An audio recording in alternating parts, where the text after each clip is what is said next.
तो आज भगवद गीता तीसरे अध्याय का 37वां श्लोक हम पढ़ेंगे।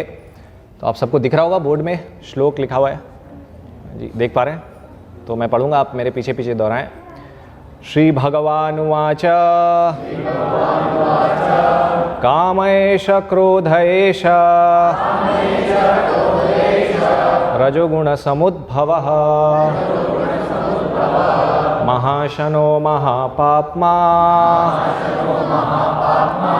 विद्य एनमिह वैरिणम्। अनुवाद तथा तात्पर्य अभय चरण अरविंद भक्तिवेदांत स्वामी श्रील प्रभुपाद जी के द्वारा इस्कॉन के संस्थापक आचार्य। अनुवाद। श्री भगवान ने कहा, हे अर्जुन, इसका कारण रजोगुण के संपर्क से उत्पन्न काम है, जो बाद में क्रोध का रूप धारण करता है, जो इस संसार का सर्वभक्षी पापी शत्रु है, काम। तात्पर्य। जब जीवात्मा भौतिक सृष्टि के संपर्क में आता है तो उसका शाश्वत कृष्ण प्रेम रजोगुण की संगति से काम में परिणत हो जाता है, अथवा दूसरे शब्दों में ईश्वर प्रेम का भाव काम में उसी तरह बदल जाता है जिस तरह इमली के संसर्ग से दूध दही में बदल जाता है। और जब काम की संतुष्टि नहीं होती तो यह क्रोध में परिणत हो जाता है। क्रोध मोह में, और मोह इस संसार में निरंतर बना रहता है। अतः जीवात्मा का सबसे बड़ा शत्रु काम है, और यह काम ही है जो विशुद्ध जीवात्मा को इस संसार में फंसे रहने के लिए प्रेरित करता है। क्रोध तमोगुण का प्राकट्य है। ये गुण अपने आप को क्रोध तथा अन्य रूपों में प्रकट करते हैं। अतः यदि रहने तथा कार्य करने की विधियों द्वारा रजोगुण को तमोगुण में न गिरने देकर सतोगुण तक उठाया जाए तो मनुष्य को क्रोध में पतित होने से आध्यात्मिक आसक्ति के द्वारा बचाया जा सकता है। अपने नित्य वर्धमान चिदानंद के लिए भगवान ने अपने आप को अनेक रूपों में विस्तृत कर लिया, और जीवात्माएं उनके इस चिदानंद के ही अंश हैं। उनको भी आंशिक स्वतंत्रता प्राप्त है, किंतु अपनी स्वतंत्रता का दुरुपयोग करके जब वे सेवा को इंद्रिय सुख में बदल देती है तो वे काम की चपेट में आ जाते हैं। भगवान ने इस सृष्टि की रचना जीवात्माओं के लिए इन काम पूर्ण रुचियों की पूर्ति हेतु सुविधा प्रदान करने में निमित्त की, और जब जीवात्माएं दीर्घ काल तक काम कर्मों में फंसे रहने के कारण पूर्णतया ऊब जाती हैं तो वे अपना वास्तविक स्वरूप जानने के लिए जिज्ञासा करने लगती हैं। यही जिज्ञासा वेदांत सूत्र का प्रारंभ है, जिसमें यह कहा गया है, अथातो ब्रह्म जिज्ञासा। मनुष्य को परम तत्व की जिज्ञासा करनी चाहिए, और इस परम तत्व की परिभाषा श्रीमद् भागवत में इस प्रकार दी गई है, जन्माद्यस्य यतः यतोन अव्यदितरतश्च। सारी वस्तुओं का उद्गम परब्रह्म है, जन्माद्यस्य यतः। अतः काम का उद्गम भी परम ब्रह्म से हुआ है। अतः यदि काम को भगवत प्रेम में या कृष्ण भावना में परिणत कर दिया जाए, या दूसरे शब्दों में कृष्ण के लिए ही सारी इच्छाएं हो, तो काम तथा क्रोध दोनों ही आध्यात्मिक बन सकेंगे। भगवान राम के अनन्य सेवक हनुमान ने रावण की स्वर्णपुरी लंका को जलाकर अपना क्रोध प्रकट किया, किंतु ऐसा करने से वे भगवान के सबसे बड़े भक्त बन गए। यहाँ पर भी श्री कृष्ण अर्जुन को प्रेरित करते हैं कि वह शत्रुओं पर अपना क्रोध भगवान को प्रसन्न करने के लिए दिखाए। अतः काम तथा क्रोध कृष्ण भावनामृत में प्रयुक्त होने पर हमारे शत्रु न रहकर मित्र बन जाते हैं। ओम अज्ञानतिमिरान्धस्य ज्ञानाञ्जनशलाकया चक्षुरुन्मीलितं येन तस्मै श्रीगुरुवे नमः। श्रीचैतन्यमनोभीष्टं स्थापितं येन भूतले स्वयं रूपकदा मह्यं ददाति स्वपदान्तिकं।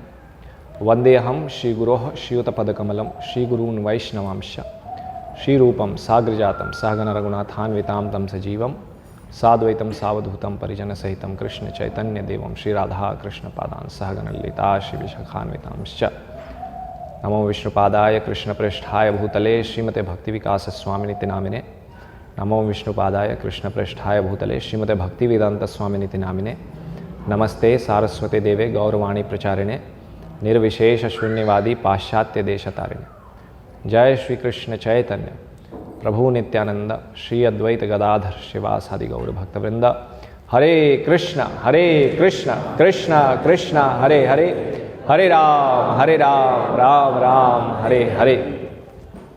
तो आज बहुत ही शुभ दिन है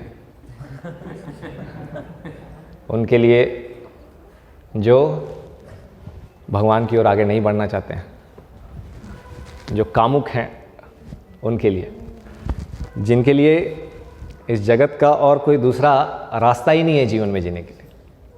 गीता में भगवान कहते हैं 16वें अध्याय में, असत्यम अप्रतिष्ठन्ते जगदाहुरनीश्वरम। असत्यम अप्रतिष्ठन्ते जगदाहुरनीश्वरम, असत्यम अप्रतिष्ठन्ते जगदाहुरनीश्वरम परस्पर संभूतम किम अन्यत काम है तो काम।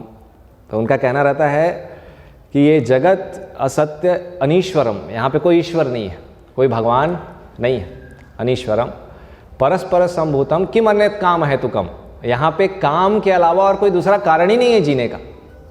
ये भगवान 16वें अध्याय के 21वें श्लोक में इस चीज़ को भगवान बताते हैं।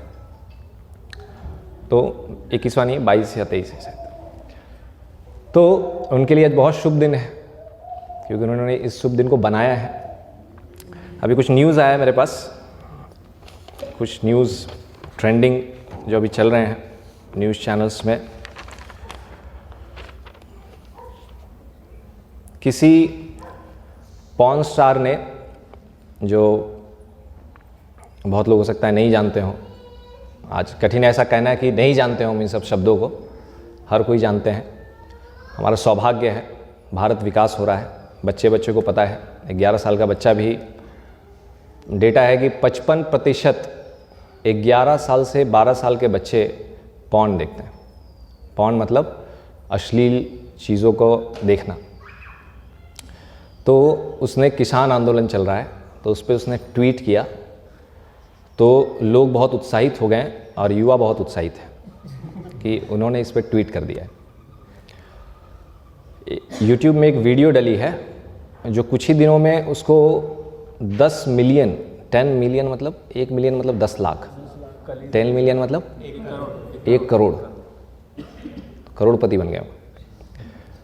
उसकी स्टोरी लाइन ऐसी है कि वैलेंटाइन का दिन है और एक लड़का अपने माता पिता से छुपकर अपनी प्रेमिका के साथ होटल जाता है और वहाँ देखता है कि उसका पिता एक पुरुष के साथ समलैंगिक संबंध बना रहा है। इसका सबसे ज़्यादा मतलब ऐसा व्यू है कि वो सारे रिकॉर्ड तोड़ देगा। तीसरी न्यूज़ आई कि आज के ही दिन दक्षिण भारत में एक मूवी रिलीज़ हुई है। उस मूवी का नाम है राधे श्याम। चौथा न्यूज़ आया कि रोज़ चॉकलेट और टेडी बियर, इससे बहुत ज़्यादा मात्रा में इसकी बिक्री कम हो गई और कॉन्ट्रासेप्शंस उसकी बिक्री बहुत बढ़ गई है। पांचवा न्यूज़ आया कि ओयो होटल में बुकिंग बहुत बढ़ गई है, हर जगह पे होटल्स बुक हो चुके हैं। तो ये उस 2 तरह के समाज हैं। एक समाज में कुत्ते रहते हैं और दूसरे समाज में गाय रहती है। तो ये कुत्ते के समाज की न्यूज़ थी। हम भी उसी समाज में रहते हैं। तो हम इस श्लोक को समझने का प्रयास करेंगे कि यहाँ पे भगवान क्या बता रहे हैं। काम एष क्रोध एष रजोगुण समुद्भव, इसका क्या अर्थ है, और वैलेंटाइंस डे का अर्थ क्या है, इस लोग मनाते क्यों हैं, हमारी वैदिक सभ्यता क्या सिखाती है हमें, गीता इसके विषय में क्या बोलता है, और हमें करना क्या चाहिए, इस चीज़ के विषय में हम आज चर्चा करेंगे। तो एक प्रश्न पूछा जाता है, जो अभी मुझसे थोड़ी देर पहले ही एक स्टूडेंट ने पूछा कि स्कूल कॉलेजेस में इन सब चीज़ों के विषय में रेगुलर बेसिस पे चर्चा चलती रहती है। स्टूडेंट्स हैं कॉलेज में, तो वो चर्चा जब बातचीत करते हैं तो एक ही चीज़ बात करते हैं, काम वास्ते, काम। ये लड़की बहुत अच्छी लग रही है, ये लड़का बहुत अच्छा लग रहा है, इसी चीज़ के विषय में चर्चा होती है। इसके अलावा और कोई दूसरी चर्चा होती ही नहीं है कि नहीं? तो YouTube में और अन्य स्थानों पर इसके विषय में बहुत सारे वीडियो बहुत लोग डाले हैं, लेकिन हम भी डालेंगे इसको, वीडियो को YouTube में, लेकिन उससे ज़्यादा लाभ नहीं होता है। वहाँ पे क्या है, लोग उसको सुनते हैं और फिर अपने काम में मस्त रहते हैं। लेकिन हम जो यहाँ बैठे हैं, इससे क्या समझने वाली चीज़ है वो हम समझें तो हमारे लिए बहुत लाभकारी हो सकता है। तो उसने पूछा कि दिन भर इसकी चर्चा होती है, तो ये तो नेचुरल है, ये प्राकृतिक है, ये कोई अननेचुरल चीज़ तो नहीं है, तो इसके विषय में चर्चा कर रहे हैं तो उसमें गलती क्या है अगर हम इसके विषय में चर्चा कर रहे हैं तो, उसने पूछा। और उसका कारण ये है चर्चा करने का कि ये तो नेचुरल प्रोसेस है ना, नेचुरल प्रोसेस के विषय में अगर चर्चा की जा रही है तो उसमें गलती क्या है। तो भाई तुम आम खाते हो तो उसके विषय में भी चर्चा करो, वो भी तो नेचुरल प्रोसेस है ना, उसके विषय में चर्चा नहीं कर रहे हो। और तुम्हारे शरीर में बहुत सारी क्रियाएं हो रही है जो नेचुरल है, उसके विषय में चर्चा नहीं कर रहे हो। और डेथ एक नेचुरल प्रोसेस है, जब उसके विषय में बताते हैं कि मृत्यु आने वाली है, उसके विषय में सोचिए, तो कहते हैं ये तो नेचुरल प्रोसेस है, इसके विषय में चर्चा करने की क्या आवश्यकता है, ये तो सबके साथ हो रहा है कि नहीं। तो ये कारण गलत है कि ये एक नेचुरल प्रोसेस है। ऐसे नेचुरल प्रोसेस बहुत सारी चल रही है, लेकिन चर्चा सिर्फ इसी एक नेचुरल प्रोसेस पे क्यों हो रही है, बाकी नेचुरल प्रोसेसेस पे चर्चाएं क्यों नहीं कर रहे हैं आप। तो इसका एक मुख्य कारण है जो कि शास्त्रों में बताया हुआ है।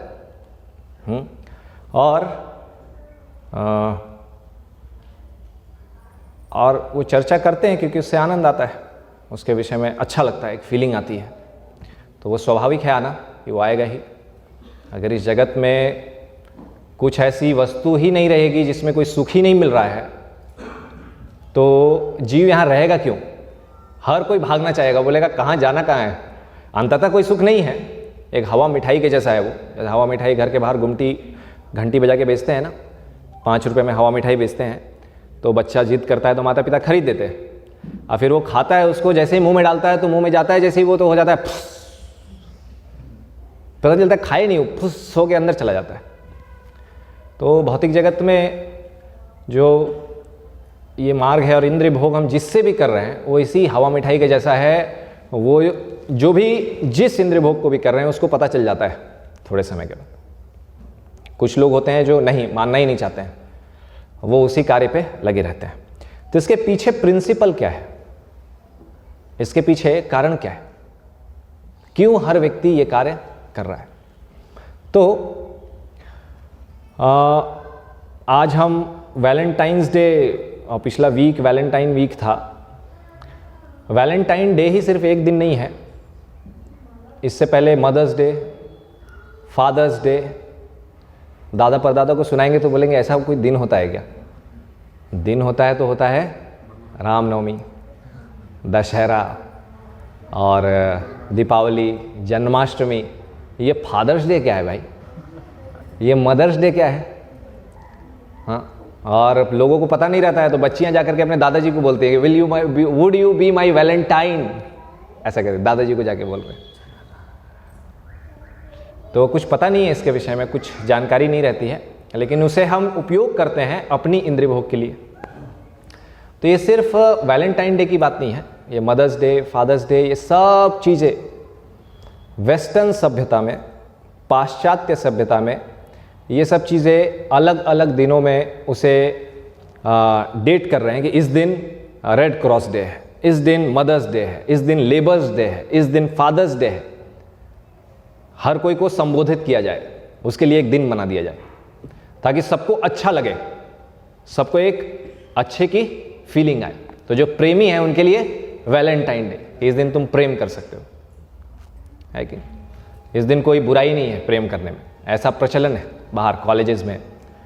और कोई लड़का किसी को बोल नहीं पा रहा है, किसी लड़की से प्रेम करता है, तो उसको दोस्त लोग बहुत उकसाते हैं, यानी आज तो वैलेंटाइन डे है, आज तो एकदम तुम सोचो भी मत, कुछ नहीं होगा, आज सब कुछ माफ़ है। जैसे दीपावली होती है तो बोलते हैं ना, जुआ खेलना माफ़ है, आज दीपावली है कोई बात नहीं, जितना जुआ खेलो कोई पाप नहीं लगने जा रहा है, सब माफ़ है। ये सब तथाकथित बातें हैं, ये कोई सत्य नहीं है, शास्त्रों में नहीं बताया हुआ है। तो ये है वैलेंटाइन डे, मदर्स डे, ये सब चीज़ें प्लानिंग इसलिए है क्योंकि हम इस जगत को सुखी बना सकें, करेक्ट। उसके लिए सबको संबोधित किया जा रहा है कि हम यहाँ पे इस जगत को ऐसा बना दें कि हम यहाँ खुशी खुशी रह सकें।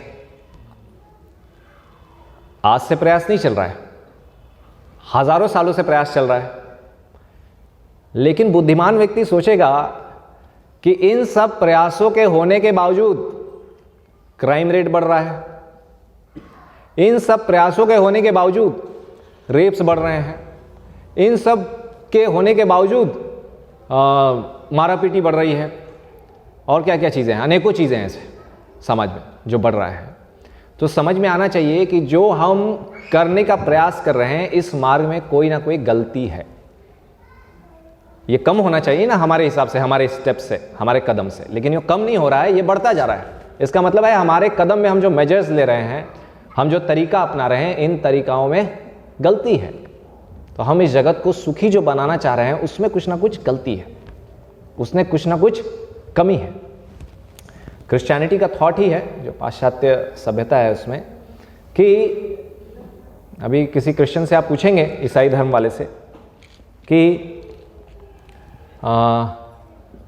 मृत्यु के बाद क्या होता है, तो हम या तो जन्नत हेवन में जाते हैं, स्वर्ग में, नहीं तो नर्क में। तो स्वर्ग में क्या होगा, तो स्वर्ग में बहुत सारे हमारे सारे परिवार, सगे संबंधी सभी रहेंगे और सबके साथ हम वहाँ पे एंजॉय करेंगे। ये उनका concept, life is for enjoyment, यहाँ पे रहो और वहाँ पे भी जाओगे तो क्या करोगे, एंजॉय करोगे। इस्लाम में भी जाएंगे तो ऐसे ही कंसेप्ट है, कैसे वो धर्म का पालन करते हैं वो समझ में नहीं आता है अगर सुनेंगे आप तो। इस्लाम है, उसका क्या कंसेप्ट है कि हम जन्नत में जाएंगे, जन्नत में जाएंगे तो वहाँ क्या मिलेगा भाई, तो वहाँ पे कुछ 70-72 वर्जिन स्त्रियाँ मिलेंगी और हम उनके साथ भोग करेंगे। इसीलिए हमें धर्म का पालन करना है। लेकिन शास्त्र सिखाता है कि हमें सेवक बनना है भगवान का, भगवान की सेवा करनी है, एकदम निम्न नौकर के जैसे। वो भगवान हैं और हम उनके सेवक हैं। तो ये एंजॉयमेंट की जो टेंडेंसी है ये हर जगह पर है और उसके लिए लोग प्रयास कर रहे हैं, प्रयत्नशील हैं, अपने बुद्धि के दिमाग के हर नसों को जोड़ करके वो प्रयत्न कर रहे हैं कि कैसे प्रयास किया जाए कि हम इस जगह पर सुखी हो जाएं। और उसी में से एक विकल्प यह है कि हम यहाँ पर वैलेंटाइंस डे मनाने की प्रक्रिया को चालू कर दिए हैं। लॉर्ड मैकेले ने कहा था कि भारतीय मतलब शरीर से, खून तो अंग्रेज़ों का होगा, जो खून दौड़ रही है शरीर में वो अंग्रेज़ों की होनी चाहिए, विचारधारा अंग्रेज़ों की होनी चाहिए, ऐसा बना दो। तो अंग्रेज इस जगह से बाहर हैं, लेकिन आज भी यहाँ पर उनका ही राज्य है आप कह सकते हैं, क्योंकि उनका जो मेन यूनिट है वो तो यहीं पे है। CBSE ICSE के नाम से वो प्रचलित है। पहले ईस्ट इंडिया कंपनी कहते थे, आज है CBSE ICSE। पढ़ाते क्या है, शेक्सपियर का पोयम, शेक्सपियर की पोयम है, इसे पढ़ो। 12th क्लास में फ्लैमिंगो की बुक है, इसे पढ़ो। रामायण वाल्मीकि जी ने काव्य लिखा, अरे बकवास, ये सब पढ़ के क्या मिलेगा। महाभारत, इसको पढ़ के क्या मिलेगा, पहले पढ़ाते थे, अब तो उसको भी हटा दिया। तो ये सब चीज़ें, उनकी जो विचारधारा है, उसका जो यूनिट है, जो एजुकेशन सिस्टम है, वो आज भी पूर्ण रूप से हर जगह पे फैला हुआ है। और हमारे मूर्ख यहाँ के रहने वाले लोग वो कहते हैं कि बच्चे को कॉन्वेंट स्कूल में भेजो, अगर वहाँ नहीं भेजोगे तो इंग्लिश नहीं बोलेगा, इंग्लिश नहीं बोलेगा, समाज में नाम नहीं होगा, लोग क्या विचार करेंगे, लोग क्या कहेंगे, ये विचार रहता है। लेकिन भगवान के भक्तों का विचार ये रहता है कि भगवान क्या सोचेंगे, कृष्ण क्या सोचेंगे कि व्यक्ति इस तरीके से कार्य कर रहा है, इससे भगवान क्या प्रसन्न होंगे, नहीं होंगे, मत ये कार्य मत करो। समाज क्या बोलेगा, उसके लिए पूरी समाज एक तरफ और वो भक्त एक तरफ होता है। पूरी समाज एक तरफ खड़ी हो जाए फिर भी वो इस चीज को लेकर दृढ़ रहता है कि भगवान प्रसन्न होंगे कि नहीं, हमें वो कार्य करना है, दूसरा कार्य नहीं करना है। तो जीव परेशान है, प्रयत्न कर रहा है, इस जगत में 8 वस्तु है जिसको घुमा रहा है अपनी बुद्धि लगा करके, भूमि रपो नलो वायु खम मनो बुद्धि रेवच। ये 8 वस्तु हैं जिसको मैनिपुलेट कर रहा है, अपने अनुसार मैनिपुलेट कर रहा है। क्यों, कौन कर रहा है? अपरयम इतस्त्वन्याम प्रकृतिम विद्धि में परम। 7वें अध्याय के 5वें श्लोक में बताया जा रहा है कि इस जगत में सब कुछ जड़ है, सब कुछ जड़ है, और उस जड़ वस्तु में जो कार्य करना है, जैसे माइक है, ये जड़ है, लेकिन इसको ऑन कौन करेगा? जीव भूता महाबाहो ययेदम धार्यते जगत। जीव है जो इस जगत को धारण किए हुए है, आत्मा जो इस शरीर में रह रहा है, वही सब कार्य करता है। ये मैनिपुलेशन करता है, चीज़ों का उपयोग करता है, भूमि जल अग्नि वायु आकाश, इससे खेल रहा है। क्यों खेल रहा है? तो कुछ चीज़ उससे डिस्कवर करेगा, कुछ निकालेगा, और दूसरे जीव के साथ उसको आदान प्रदान करके सुख मिलेगा। अकेले वो जीव रह नहीं पाएगा, दूसरे जीव के साथ आदान प्रदान करेगा। और इस आदान प्रदान में आप देखेंगे अलग अलग चीज़ें हैं जिससे सुख मिलता है। और आत्मा ये प्रयास क्यों कर रहा है? क्योंकि आत्मा का गुण है, आत्मा का स्वरूप है आनंदमयो भ्यासात। आत्मा का स्वरूप है कि वो आनंद में है। भगवान का स्वरूप है सच्चित आनंद, भगवान पूर्ण आनंद है, आत्मा भगवान का अंश है, आत्मा पूर्ण आनंद है। इसीलिए आत्मा हर समय हर प्रयत्न करता रहता है कि मुझे सुख मिल जाए। लेकिन हर कोई जो यहाँ बैठे हैं उनको इस चीज़ को कन्फर्मिटी है, वो कन्फर्म है कि उन्हें अभी तक सुखी नाम की जो ताला है उसकी चाबी नहीं मिली है। करेक्ट? कोई मिला है कि नहीं? को हाथ उठाएं।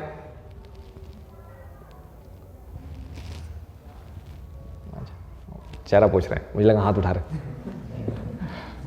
तो और इसमें अलग अलग सुख है। जैसे आप देखेंगे कि आम कोई व्यक्ति खाता है तो उसको थोड़ा आनंद मिलता है। करेक्ट? आम खा रहा है तो बोलता और एक दो, बहुत अच्छा लगा, लंगड़ा आम था आज, बहुत स्वादिष्ट लगा। और अलग अलग तरीके से माँ है, अपने बच्चे की सेवा करती है निस्वार्थ रूप से, तो उसको बहुत अच्छा लगता है, मेरा लड़का है कि नहीं, वो एक फीलिंग आती है। और एक प्रेमी है जो अपनी प्रेमिका के साथ आदान प्रदान करता है, सारे कष्ट उठाता है, तो उसको बड़ा अच्छा लगता है, एक फीलिंग आती है सुख की, बहुत अच्छा लग रहा है। तो आज हम इस चीज़ के विषय में थोड़ा चर्चा करेंगे। भगवान की जो शक्ति है उसको लेकर के जीव बहुत तरीके से उसको मैनिपुलेट कर रहा है, बहुत अलग अलग तरीके से उसको घुमा रहा है, भगवान की शक्तियों को, भूमि रपो नलो वायु खम, इन सब चीज़ों को अपनी बुद्धि का उपयोग करके। लेकिन उससे एक चीज़ है, वो है कि जो कि मूल केंद्र है, जो भौतिकवादी है उनके जीवन जीने का मूल केंद्र है काम वासना। स्त्री पुरुष आकर्षण, स्त्री है पुरुष है और उसके बीच का आकर्षण, ये उसका मूल केंद्र है। तो ये जो कार्य है प्रेम और प्रेमिकाओं के बीच में जो प्रेम होता है, उसके विषय में आज थोड़ा हम चर्चा करेंगे। तो आज वैलेंटाइंस डे है और इसके इतिहास के विषय में मैं थोड़ा बता देता हूँ आपको कि इसका इतिहास क्यों हुआ, कैसे ये वैलेंटाइंस डे आया। मैं 99% लोगों को यहाँ पे पता नहीं होगा। किन्हीं को पता है वैलेंटाइंस डे क्यों मनाते हैं, इसके पीछे का इतिहास क्या है? हाथ उठाएं। 1 2 3 4 5 6 7 8 9 10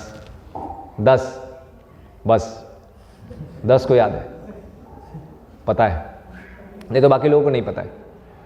हालांकि पता नहीं रहना चाहिए एक को भी, दुर्भाग्य ये है कि 10 को पता है, क्योंकि ये हमारी सभ्यता में है नहीं। ये कैसे पता चल गया? पता चलना ही नहीं था। तो इसके विषय में पता है 10 को, 25 तारीख को 25 दिसंबर को गीता जयंती थी। हंस रहे हैं सब क्योंकि उनको पता नहीं, गीता जयंती नहीं क्रिसमस था। बाहर हम लोगों से पूछ रहे थे कि आज क्या है, तो बता रहे थे क्रिसमस है आज, और क्या है? नहीं आज गीता प्राकट्य महोत्सव है। नहीं गीता प्राकट्य, अच्छा गीता प्राकट्य महोत्सव है, अच्छा पता नहीं था। दीपावली क्यों मनाते हैं? बम फोड़ने के लिए। आप पूछिए जाके बच्चों से, दीपावली क्यों मनाते हैं हम?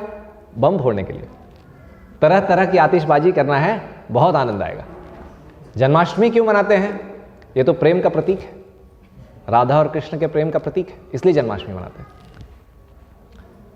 हर फेस्टिवल का हर कोई का अपना मतलब है। किम अन्यत काम है तुकम, काम वासना के अलावा इस जगत में रखा ही क्या है? भगवान रामचंद्र आए विजय होकर के, तो अयोध्या में दीपक जलाया गया, उसे भी अपनी इंद्रिय भोग का रास्ता बना लिया है। इस दिन जुआ खेलो, क्या समस्या है? हर चीज का जो कारण है उसको उन्होंने बदल डाला है। ये असुरों का कार्य होता है। उसका अंततः कारण ये ले आओ कि इसको मैं कैसे इसके नाम पे इंद्रिय भोग कर सकूं। गीता पढ़ो और इसका उपयोग करके कैसे अच्छे से इंद्रिय भोग कर सकूं, ये उनका कारण रहता है। तो मैंने थोड़ा वैलेंटाइंस डे एक राजा था, आज से लगभग 1700 साल पहले। उनका नाम था कैलेडियस। तो कैलेडियस राजा ने देखा कि जब लड़ाई होती है, युद्ध होता है, तो युद्ध में जो सेना है, इस सेना में जो युवा हैं जो विवाहित नहीं हैं, वो बहुत शक्तिशाली सामने प्रकट होते हैं कि वो ज़्यादा अच्छे से लड़ाई कर पाते हैं, और जो विवाहित हैं उनकी शक्ति कम दिखती है, वो उतना शौर्य से नहीं लड़ पाते हैं। तो इसीलिए विवाह को क्या किया उन्होंने?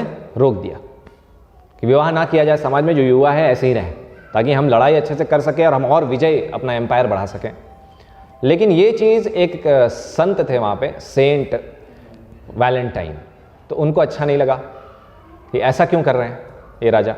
तो उन्होंने प्रोत्साहन दिया लोगों को कि नहीं, विवाह करना चाहिए हमें, और विवाह वो जीवन का एक पद्धति है, तो इसलिए विवाह करना चाहिए। और सीक्रेटली वो चर्च में उन जोड़ों का विवाह करवाते थे, सीक्रेटली, जो कि समाज में लोगों को पता नहीं है, अकेले में।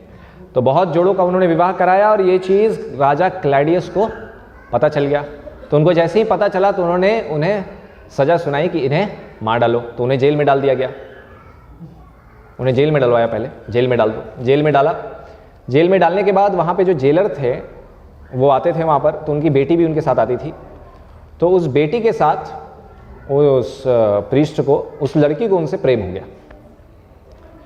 तो ये चीज़ पता चला फिर से राजा को, तो बोला इसको मार डालो, इसको मार डालो। तो उस समय इस क्लैडियस राजा ने उस लड़की को एक लेटर लिखा, और उस लेटर में सिर्फ लिखा हुआ था योर वैलेंटाइन, और उसका पादरी का नाम था वैलेंटाइन, तो उन्होंने लिखा योर वैलेंटाइन, बस इतना ही लिखा था। और ये चीज़ उस लड़की को वो पत्र गया था, और इसको मार डाला गया था। तो जितने भी जोड़ों का इन्होंने विवाह करवाया था वो सब बहुत दुखी हुए, तो उनको लेकर के उन्होंने वैलेंटाइन डे शुरू किया, उनके स्मरण में एक दिन मनाना कि इनका वध कर दिया गया जो हमारे लिए अच्छा कार्य कर रहे थे।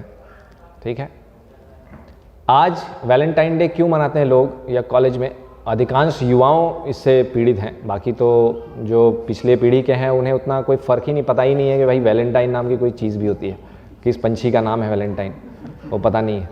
लेकिन युवा पीढ़ी है कि नहीं, वैलेंटाइन डे, इस दिन हमें जाके किसी को प्रपोज करना ही है, ऐसा है। तो ये वैलेंटाइन डे का एक इतिहास है। वेस्टर्न कंसेप्ट जो जीने का है वो इस चीज़ पे केंद्रित है कि हम अपने जीवन को कैसे सुखमय बनाएं, हर जगह पे एक कंफर्ट रहे, आसान पड़े, सोफा है, गाड़ी है, सब कुछ आराम से हो। ये वेस्टर्न कल्चर है, पाश्चात्य सभ्यता। अभी मैं थोड़ा सा आपको वैदिक सभ्यता के विषय में बताऊंगा कि शास्त्रों में इस प्रेम को लेकर के, इस लविंग रिलेशनशिप को लेकर के क्या विचार है, क्या बताया जा रहा है। तो शास्त्रों में जहां पे भी आप जाएंगे तो एक ही चीज बताई जाती है, वो है तपस्या।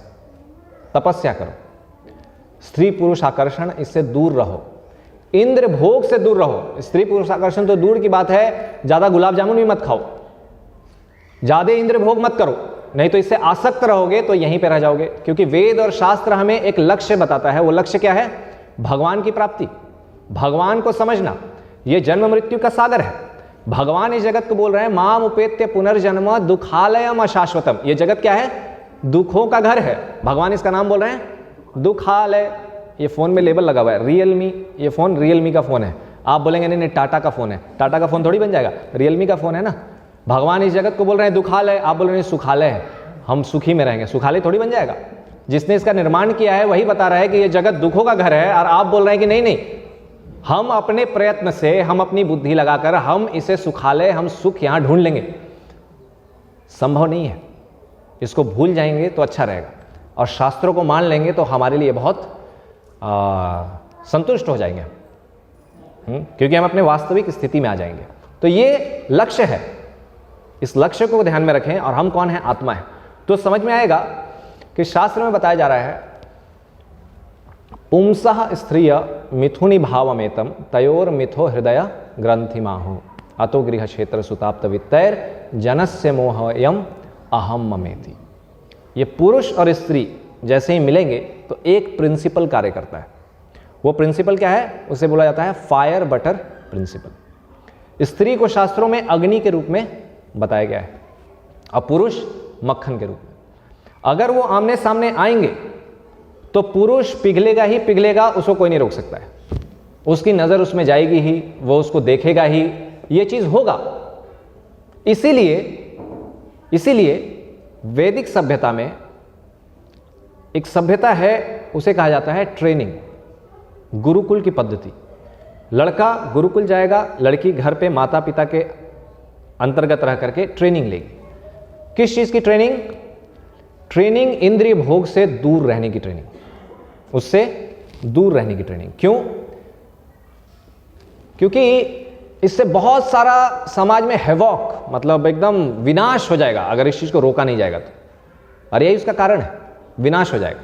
क्योंकि जीवन का लक्ष्य है कामस्य न इंद्रिय प्रीतिर। श्रीमद् भागवतम में बताया जा रहा है कामस्य, काम वासना के लिए, न इंद्रिय प्रीतिर लाभो जीवेत यावत। ये इंद्रियां अपने काम वासनाओं की पूर्ति के लिए नहीं बनी है। जीवस्य तत्व जिज्ञासा नार्थवश्चय कर्म भी। जीव के लिए तत्व जिज्ञासा करना यही एकमात्र उद्देश्य है, इसके अलावा कोई दूसरा उद्देश्य नहीं है। क्योंकि ये क्षमता, काम वासना की क्षमता, और काम में जो सबसे ऊंचा क्षमता है सेक्स डिजायर, इंद्रिय भोग, मैथुन सुख, ये सबसे ज्यादा बंदरों में पाया जाता है। कबूतर 1 घंटे में 12 बार कर सकता है, बंदर 1 दिन में 300 बार करने की क्षमता रखता है। मनुष्य 1 दिन में 1 बार 2 बार, उससे ज्यादा क्षमता नहीं है, संभव नहीं है। क्यों? वो ज्यादा उसमें योग्य है। क्यों?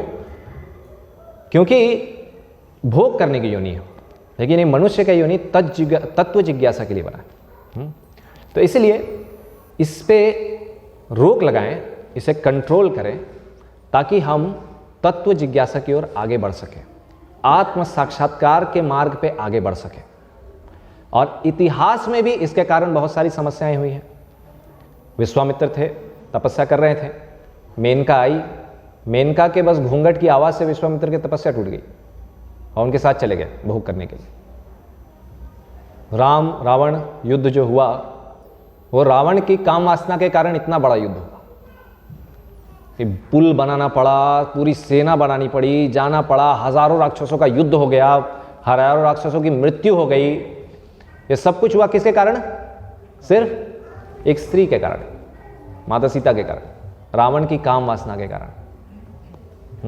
सुनंद और उपनंद, नारद मुनि, महाभारत में वर्णन आता है कि नारद मुनि पांडवों को समझा रहे हैं, क्योंकि पांडवों की एक ही पत्नी थी द्रौपदी, तो उन्हें समझा रहे हैं कि नंद और सुनंद, उन दोनों की कहानी सुनाते हैं। अब बोलते हैं आप लोग बहुत केयरफुल रहना, नहीं तो इसके कारण लड़ाई हो सकता है, लड़ सकते हैं।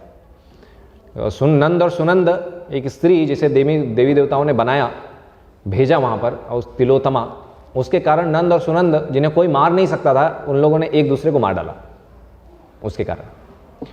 विष कन्याओं के विषय में आपने सुना होगा कभी। पहले राजा महाराजा बहुत सारे ऐसे वेपन्स के रूप में भी उपयोग करते थे स्त्रियों का, कि उन्हें बचपन से ही थोड़ा थोड़ा विष पिलाते थे, थोड़ा विष खिलाते थे, तो धीरे धीरे हल्का हल्का विष खा के क्या है, उनका शरीर भी जहरीला बन जाता था। फिर वो अगर किन्हीं को काटेंगे तो उसकी मृत्यु हो जाएगी, सांप काटेगा किसी को तो मृत्यु हो जाएगी। तो किसी राजा को अगर नियंत्रण में लाना है दूसरे राज्य में या उसके राजा को मार डालना है तो कभी किसी स्त्री को ही भेज देते थे। तो ये इतिहास में भी हर तरीके से इसका देखा जाता है कि अगर इस चीज़ पे नियंत्रण ना रखा जाए तो बड़े बड़े साम्राज्य डूब गए हैं इसके कारण। इसीलिए इसकी ट्रेनिंग मिलती है सेपरेशन, स्त्री और पुरुष दूर रहें। पुरुष गुरुकुल में जाएगा और गुरुकुल में इस चीज़ की शिक्षा लेगा। मैंने बहुत सारे श्लोक बताए, उसको वो प्रैक्टिकली सीखेगा वहाँ पर कि कैसे मुझे अपने जीवन में इस चीज़ को लागू करना है। वो पूर्ण रूप से नियमित रहेगा गुरु के द्वारा। गुरुकुल में वो जाएगा, भिक्षा मांगेगा रोड पे, और भिक्षा मांग करके वो अन्न लाएगा भिक्षा मांग करके और गुरु को देगा, और गुरु उससे भोजन बनाएंगे। और गुरु अगर उसको बुलाना भूल गए कि तुम आओ और खा लो आज, तो वो पूरा दिन फास्टिंग करेगा, क्योंकि गुरु ने बुलाया नहीं मुझे, मैं कैसे जाऊं। ये शोषण नहीं है, ये उसकी ट्रेनिंग चल रही है कि अपने इंद्रियों पे संयम करे। गुरु क्या कर रहा है वो गुरु जानता है, और तुम शिष्य इसलिए हो क्योंकि तुम उसे समझ नहीं पा रहे, है कि नहीं। माताओं की ट्रेनिंग, स्त्रियों की ट्रेनिंग इसी प्रकार से होती है। वो घर पे माता पिता हैं, उनके अंतर्गत रह करके वो शिक्षा प्राप्त करेंगे। किस चीज़ की शिक्षा? तो उनके व्यवहार में, उनके कार्य करने के तरीकों में क्या रहेगा? एक शाइनेस, एक लज्जा रहेगी। वो आभूषण है माताओं का, एक लज्जा रहेगी, है कि नहीं। श्रील प्रभुपाद जी बताते हैं कि प्रभुपाद जी थे और जब एक मित्र के साथ बात कर रहे थे और एक झाड़ू मारने वाली स्त्री आती है, झाड़ू मारती है, वो घर पे पोछा मारती है, झाड़ू मारती है, और वो जब सामने से गुजरती है तो दरवाजे पे वो भी खड़ी हो जाती है आकर के कि ये हटेंगे तो मैं जाऊंगी। मतलब थोड़ा जगह है, वो जा भी सकती है, लेकिन नहीं, इतना मैं एक अन्य पुरुष के सामने सट के कैसे जाऊं। और उसके लिए श्रील प्रभुपाद जी को और उस मित्र को हटना पड़ता है वहां से एज अ रिस्पेक्ट, कि नहीं एक स्त्री आई है, मुझे हटना पड़ेगा ताकि वो जाए। तो एक झाड़ू मारने वाली स्त्री को भी इतना रिस्पेक्ट रहता है कि नहीं, उन्हें रास्ता दो ताकि वो जा सके, है कि नहीं। तो ये शाइनेस है, ये नहीं है कि शोषण हो रहा है, इससे उनकी मान सम्मान, रिस्पेक्ट, ये सब चीज़ें बनी रहती है।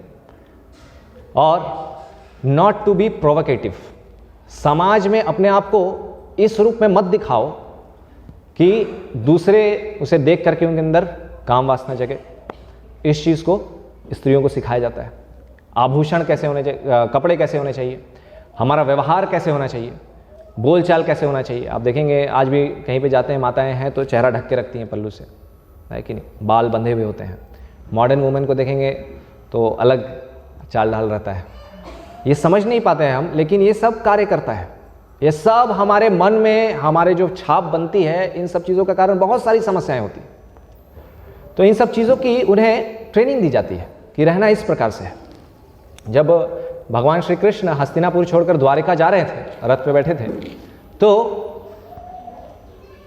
जब रथ चलने लगी तो सभी लोग फूल, भगवान का स्वागत कर रहे हैं, फूल पुष्प वर्षा कर रहे हैं, और स्त्रियां जो है वो दौड़ के अपने महलों के ऊपर चली जाती हैं छत पर, और वहां से वो पुष्प वर्षा करती है। अगर वो चाहती तो नीचे भी आती जहाँ पे पुरुष खड़े हैं, और वहीं पे मेल एक साथ रह करके कर सकते थे, लेकिन नहीं, वो ऊपर जाती। क्यों?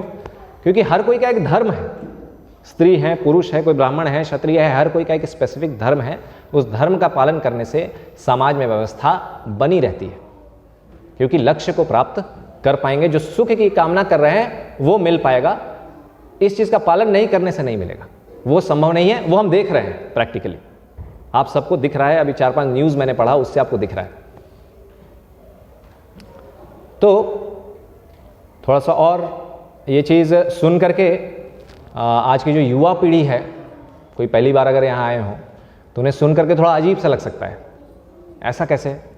स्त्रियों का पहले शोषण होता था, पिता हैं शोषण कर रहे हैं, घर पे बोल रहे पानी लाओ, चाय लाओ, उनका शोषण हो रहा है। बताओ, वो बोले चाय लाने पानी लाने तो शोषण हो रहा है। ये चीज़ फेमिनिज्म जो है उसका विचार है। तो सुन करके ऐसा लग सकता है कि कैसा आइडिया है ये, ऐसे कैसे सभ्यता चलेगी। तो आज का जो मॉडर्न आइडिया है उसके विषय में थोड़ा बताता हूं।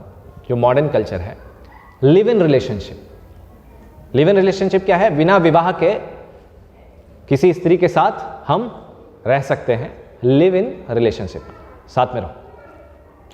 इसे अपनी भाषा में बोलेंगे तो ये कुत्तों का समाज, कुत्तों का ही समाज है और कुछ नहीं। जो कुत्ते हैं उन्हें भी इस चीज़ का राइट है, वो कहीं पे भी खुलेआम मैथुन जीवन में संलग्न हो सकते हैं। हम भी चाहते हैं कि नहीं, हम उससे बड़े बन के दिखाएंगे, हम कुत्तों से बड़े हैं, क्योंकि हम ज़्यादा बुद्धिमान हैं तो हम उनसे भी आगे हैं, इसीलिए हम उनसे आगे बढ़ रहे हैं। और आज वैलेंटाइंस डे के दिन पिछले साल का अगर आप इंटरनेट पे खोल के देखेंगे तो लाखों मात्रा में जो अवैध चीज़ें हैं उसकी बिक्री होना, लाखों मात्रा में कुछ दिनों के बाद गर्भपात होना, ये कॉमन है। हम किसी को बोलते हैं अरे गधे के जैसा काम क्यों कर रहे हो, और आज की तारीख में गधा दूसरे गधा को बोलता है मनुष्य के जैसा काम मत करो। गर्भपात ये सब के विषय में नहीं, वो सब मनुष्य करते हैं, हम लोग नहीं। तो हम ज़्यादा विकसित हैं, तो इसलिए हम वो कार्य कर पा रहे हैं। हमने दिखाया है कि हम कुत्तों और जानवरों से भी आगे बढ़ गए हैं।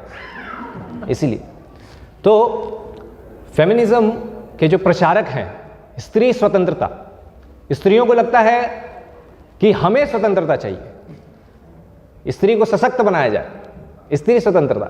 उनको पता नहीं है कि उसके पीछे पुरुष कार्य कर रहे हैं। बहुत सारे पुरुष हैं जो ये चाहते हैं कि स्त्री को स्वतंत्र बनाया जाए। बाहर नहीं निकलेगी तो उनका भोग कैसे करेंगे?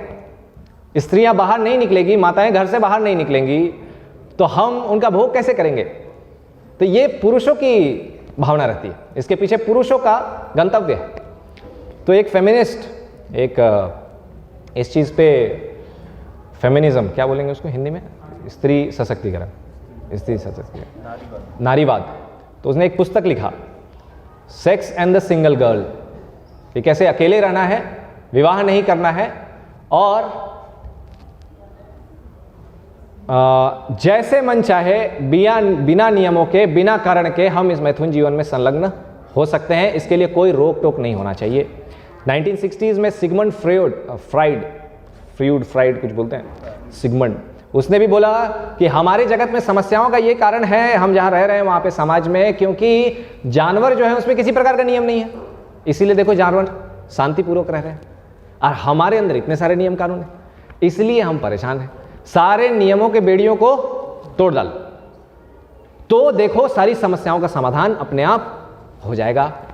और इस चीज़ को बहुत लोग फॉलो करने लगे, लेकिन इसका रिजल्ट क्या हुआ, इसको लोग फॉलो कर रहे हैं। उसने वो पुस्तक लिखा और 3 हफ्ते में, मतलब 21 दिन में वो पुस्तक 20 लाख कॉपी बिक गई। 3 हफ्ते में। किसी को बहुत बड़ा बिजनेसमैन बनना है आज की डेट में, तो वो इस लाइन पे कार्य करे, काम वासना पे कुछ लिखे, कुछ बांटे, वो बहुत तुरंत पैसा कमा लेगा। बहुत वर्ल्ड वॉर 2 के बाद ये विचार, ये सब चीज़ें आने शुरू हुई, और पोर्नोग्राफी इंडस्ट्री बहुत बड़ा इंडस्ट्री है, और इंडस्ट्री ऐसा है कि जो आज की पीढ़ी है, जो पिछली पीढ़ी है, माता पिता हैं, उन्हें पता भी नहीं होगा कि हम बच्चों के हाथ में स्मार्टफोन देते हैं, लेकिन उस स्मार्टफोन से वो कितने स्मार्ट बन गए हैं वो सोच भी नहीं सकते, कल्पना भी नहीं कर सकते हैं। ये स्थिति है, और ऐसा देखा जाता है। इसके कारण हम ऐसा सोच रहे हैं कि इन सब चीज़ों से हम एडवांस कर रहे हैं या आगे बढ़ रहे हैं, लेकिन रिसर्चर्स जो कि वैसे लोगों का जो इन सब चीज़ों में बहुत संलग्न है, और एक साधारण व्यक्ति का जब ब्रेन के वेव्स को नापते हैं तो वो बताते हैं कि ये व्यक्ति जो बहुत ज़्यादा मैथुन में या इन सब चीज़ों में लिप्त है, इसकी ब्रेन की एक्टिविटी जो है वो साधारण व्यक्ति से बहुत ज़्यादा है। सामान्य रूप से उनमें पाया, और उसके जो ब्रेन के देखा जाता है कि उसके दिमाग कैसा कार्य कर रहा है और कितना एडिक्टेड है। तो एक जो बहुत ज़्यादा नशा करता है ना, दारू गांजा पी रहा है, बहुत बड़े बड़े नशा कर रहा है, कोकीन ले रहा है, उसके ब्रेन के समान इसका ब्रेन कार्य कर रहा है, जो इस चीज़ में बहुत ज़्यादा संलग्न है और लिप्त है। और बेचैनी, टेंशन, एंग्जाइटी, किसी चीज़ में मन नहीं लग रहा है, फोकस नहीं है किसी चीज़ में, किसी चीज़ को देख रहे हैं, दिमाग वो एक जगह पे केंद्रित हो ही नहीं पाता है, दिन भर इधर उधर भाग रहा है। सभी युवाओं के साथ ये समस्या है आज के तारीख में। सभी युवा इस चीज़ से पीड़ित हैं। अगर कोई माता पिता यहाँ बैठे हैं तो हाँ, आपके बच्चे भी पीड़ित हैं इस चीज़ से। 100%, 0.1% भी इससे बाहर नहीं है, और वो चाहते हैं कि इससे बाहर निकले, लेकिन रास्ता पता नहीं है कि कैसे बाहर निकले। सोचते हैं कि ये कार्य ना करूं, क्यों इस रास्ते पे मैं आगे बढ़ूं, अरे क्यों मैंने देख लिया, नहीं देखना चाहिए था, अरे क्यों मैं इस रास्ते पे आगे बढ़ रहा हूँ, नहीं बढ़ना चाहिए था, गलत है। लेकिन भगवान बताते हैं, ये जो श्लोक है, इससे पहले जो है अर्जुन प्रश्न पूछ रहे हैं, अथ केन प्रयुक्तो यम पापम चरति पुरुषः अनिच्छन अपि वार्ष्णेय बलादेव नियोजितः। मैं चाहता हूं कि मैं पापमय कर्म नहीं करूं, लेकिन भी भगवान मैं ये करने के लिए प्रेरित क्यों हो जाता हूं? तो भगवान कह रहे हैं, काम ऐश क्रोध ऐश रजोगुण समुद्भव, ये तुम्हारी काम इच्छा है, काम वासना है, जिसके कारण जो हमें फोर्स करता है रजोगुण के कारण कि तुम उसके प्रति आगे बढ़ते हो। इस काम वासना के कारण, काम इच्छा के कारण। तो स्त्री की स्वतंत्रता भी हो गई, स्त्री सशक्त भी हो गई और बाहर भी आ गई। इससे बेनिफिट किसको हुआ है? स्त्रियों को बेनिफिट हुआ है या पुरुषों को बेनिफिट हुआ है? ये स्त्री सशक्तिकरण, स्त्री स्वतंत्रता एक मुखौटा है, एक चेहरे के बाहर मुखौटा पहनते हैं ना, वो है। सप्रेशन का दूसरा नाम है। आप जाइए, अभी भारतवर्ष में है, उतना ज़्यादा आगे नहीं बढ़ा है, अमेरिका, लंदन, यहाँ के रिपोर्ट्स आप खुद खोल के पढ़िए और आप देखेंगे कि जो स्त्रियां इस रास्ते पे बहुत आगे बढ़ गई, अब वो चाहती है कि नहीं नहीं, मैं ये जीवन गलत विचार जी रही हूँ, मुझे तो परिवार चाहिए, मुझे तो संतानों को उत्पत्ति दूँ, तब मैं संतुष्ट रहूँगी, उससे मुझे हो सकता है थोड़ा सुख मिल जाए। मैं गलत रास्ते पे आगे बढ़ गई। ये तो गलत विचार है कि स्त्रियों को अलग रखा जाए परिवार से, अकेले रहो, स्वतंत्र रहो, अपना जीवन जियो, खुद से पैसा कमाओ, ये जो विचार है। और उन्हें वो खुद बता रही हैं ऐसा कि इससे हो क्या रहा है। तो स्त्रियों में भावना होती है, भावना होती है ना स्त्रियों में, सबको अनुभव होगा। और ये जो रिलेशनशिप है, लिविंग इन रिलेशनशिप, अकेले रहो, बिना विवाह के बाहर रहो, इस चीज से एक कुछ समय के लिए भोग करते हैं, उसके बाद छोड़ देते हैं, अलग रहते हैं वो। तो वो जो भावना चाहिए, पुरुष तो अपना किसी प्रकार से रह लेता है, लेकिन स्त्री को जो भावना चाहिए वो नहीं मिलती है। उसके कारण उन हर स्त्रियों में जो इस मार्ग पे आगे बढ़ रही हैं, वो बताती हैं कि बहुत ज्यादा मन में तनाव है, अकेले रह रही हैं, बूढ़ी हो गई हैं, अकेले जीवन बिता रही हैं, परेशान है, पिल्स खाना पड़ रहा है नींद लेने के लिए। वो सब जो इस रास्ते पे आगे बढ़ी वो इस चीज को बता रहे हैं। तो और हेल्थ प्रॉब्लम्स, डिप्रेशन, इन सब चीज़ों के बहुत शिकार हैं। और इससे सोसाइटी में क्या इफेक्ट हुआ है? तो सोसाइटी की क्या बोलते हैं उसको, डेमोग्राफी, वो बदल गई है। जापान परेशान है कि लोग इस रास्ते पे आगे बढ़ गए ना, कॉन्ट्रासेप्शंस का यूज़ करना, इन सब चीज़ों का यूज़ करना, संतानों की उत्पत्ति नहीं हो रही है, कोई जन्म नहीं देना बच्चा को चाहता है। क्यों? बाहर क्यों उठाए भाई, ऐसे ही जीवन ठीक है ना, बाहर क्यों उठाए?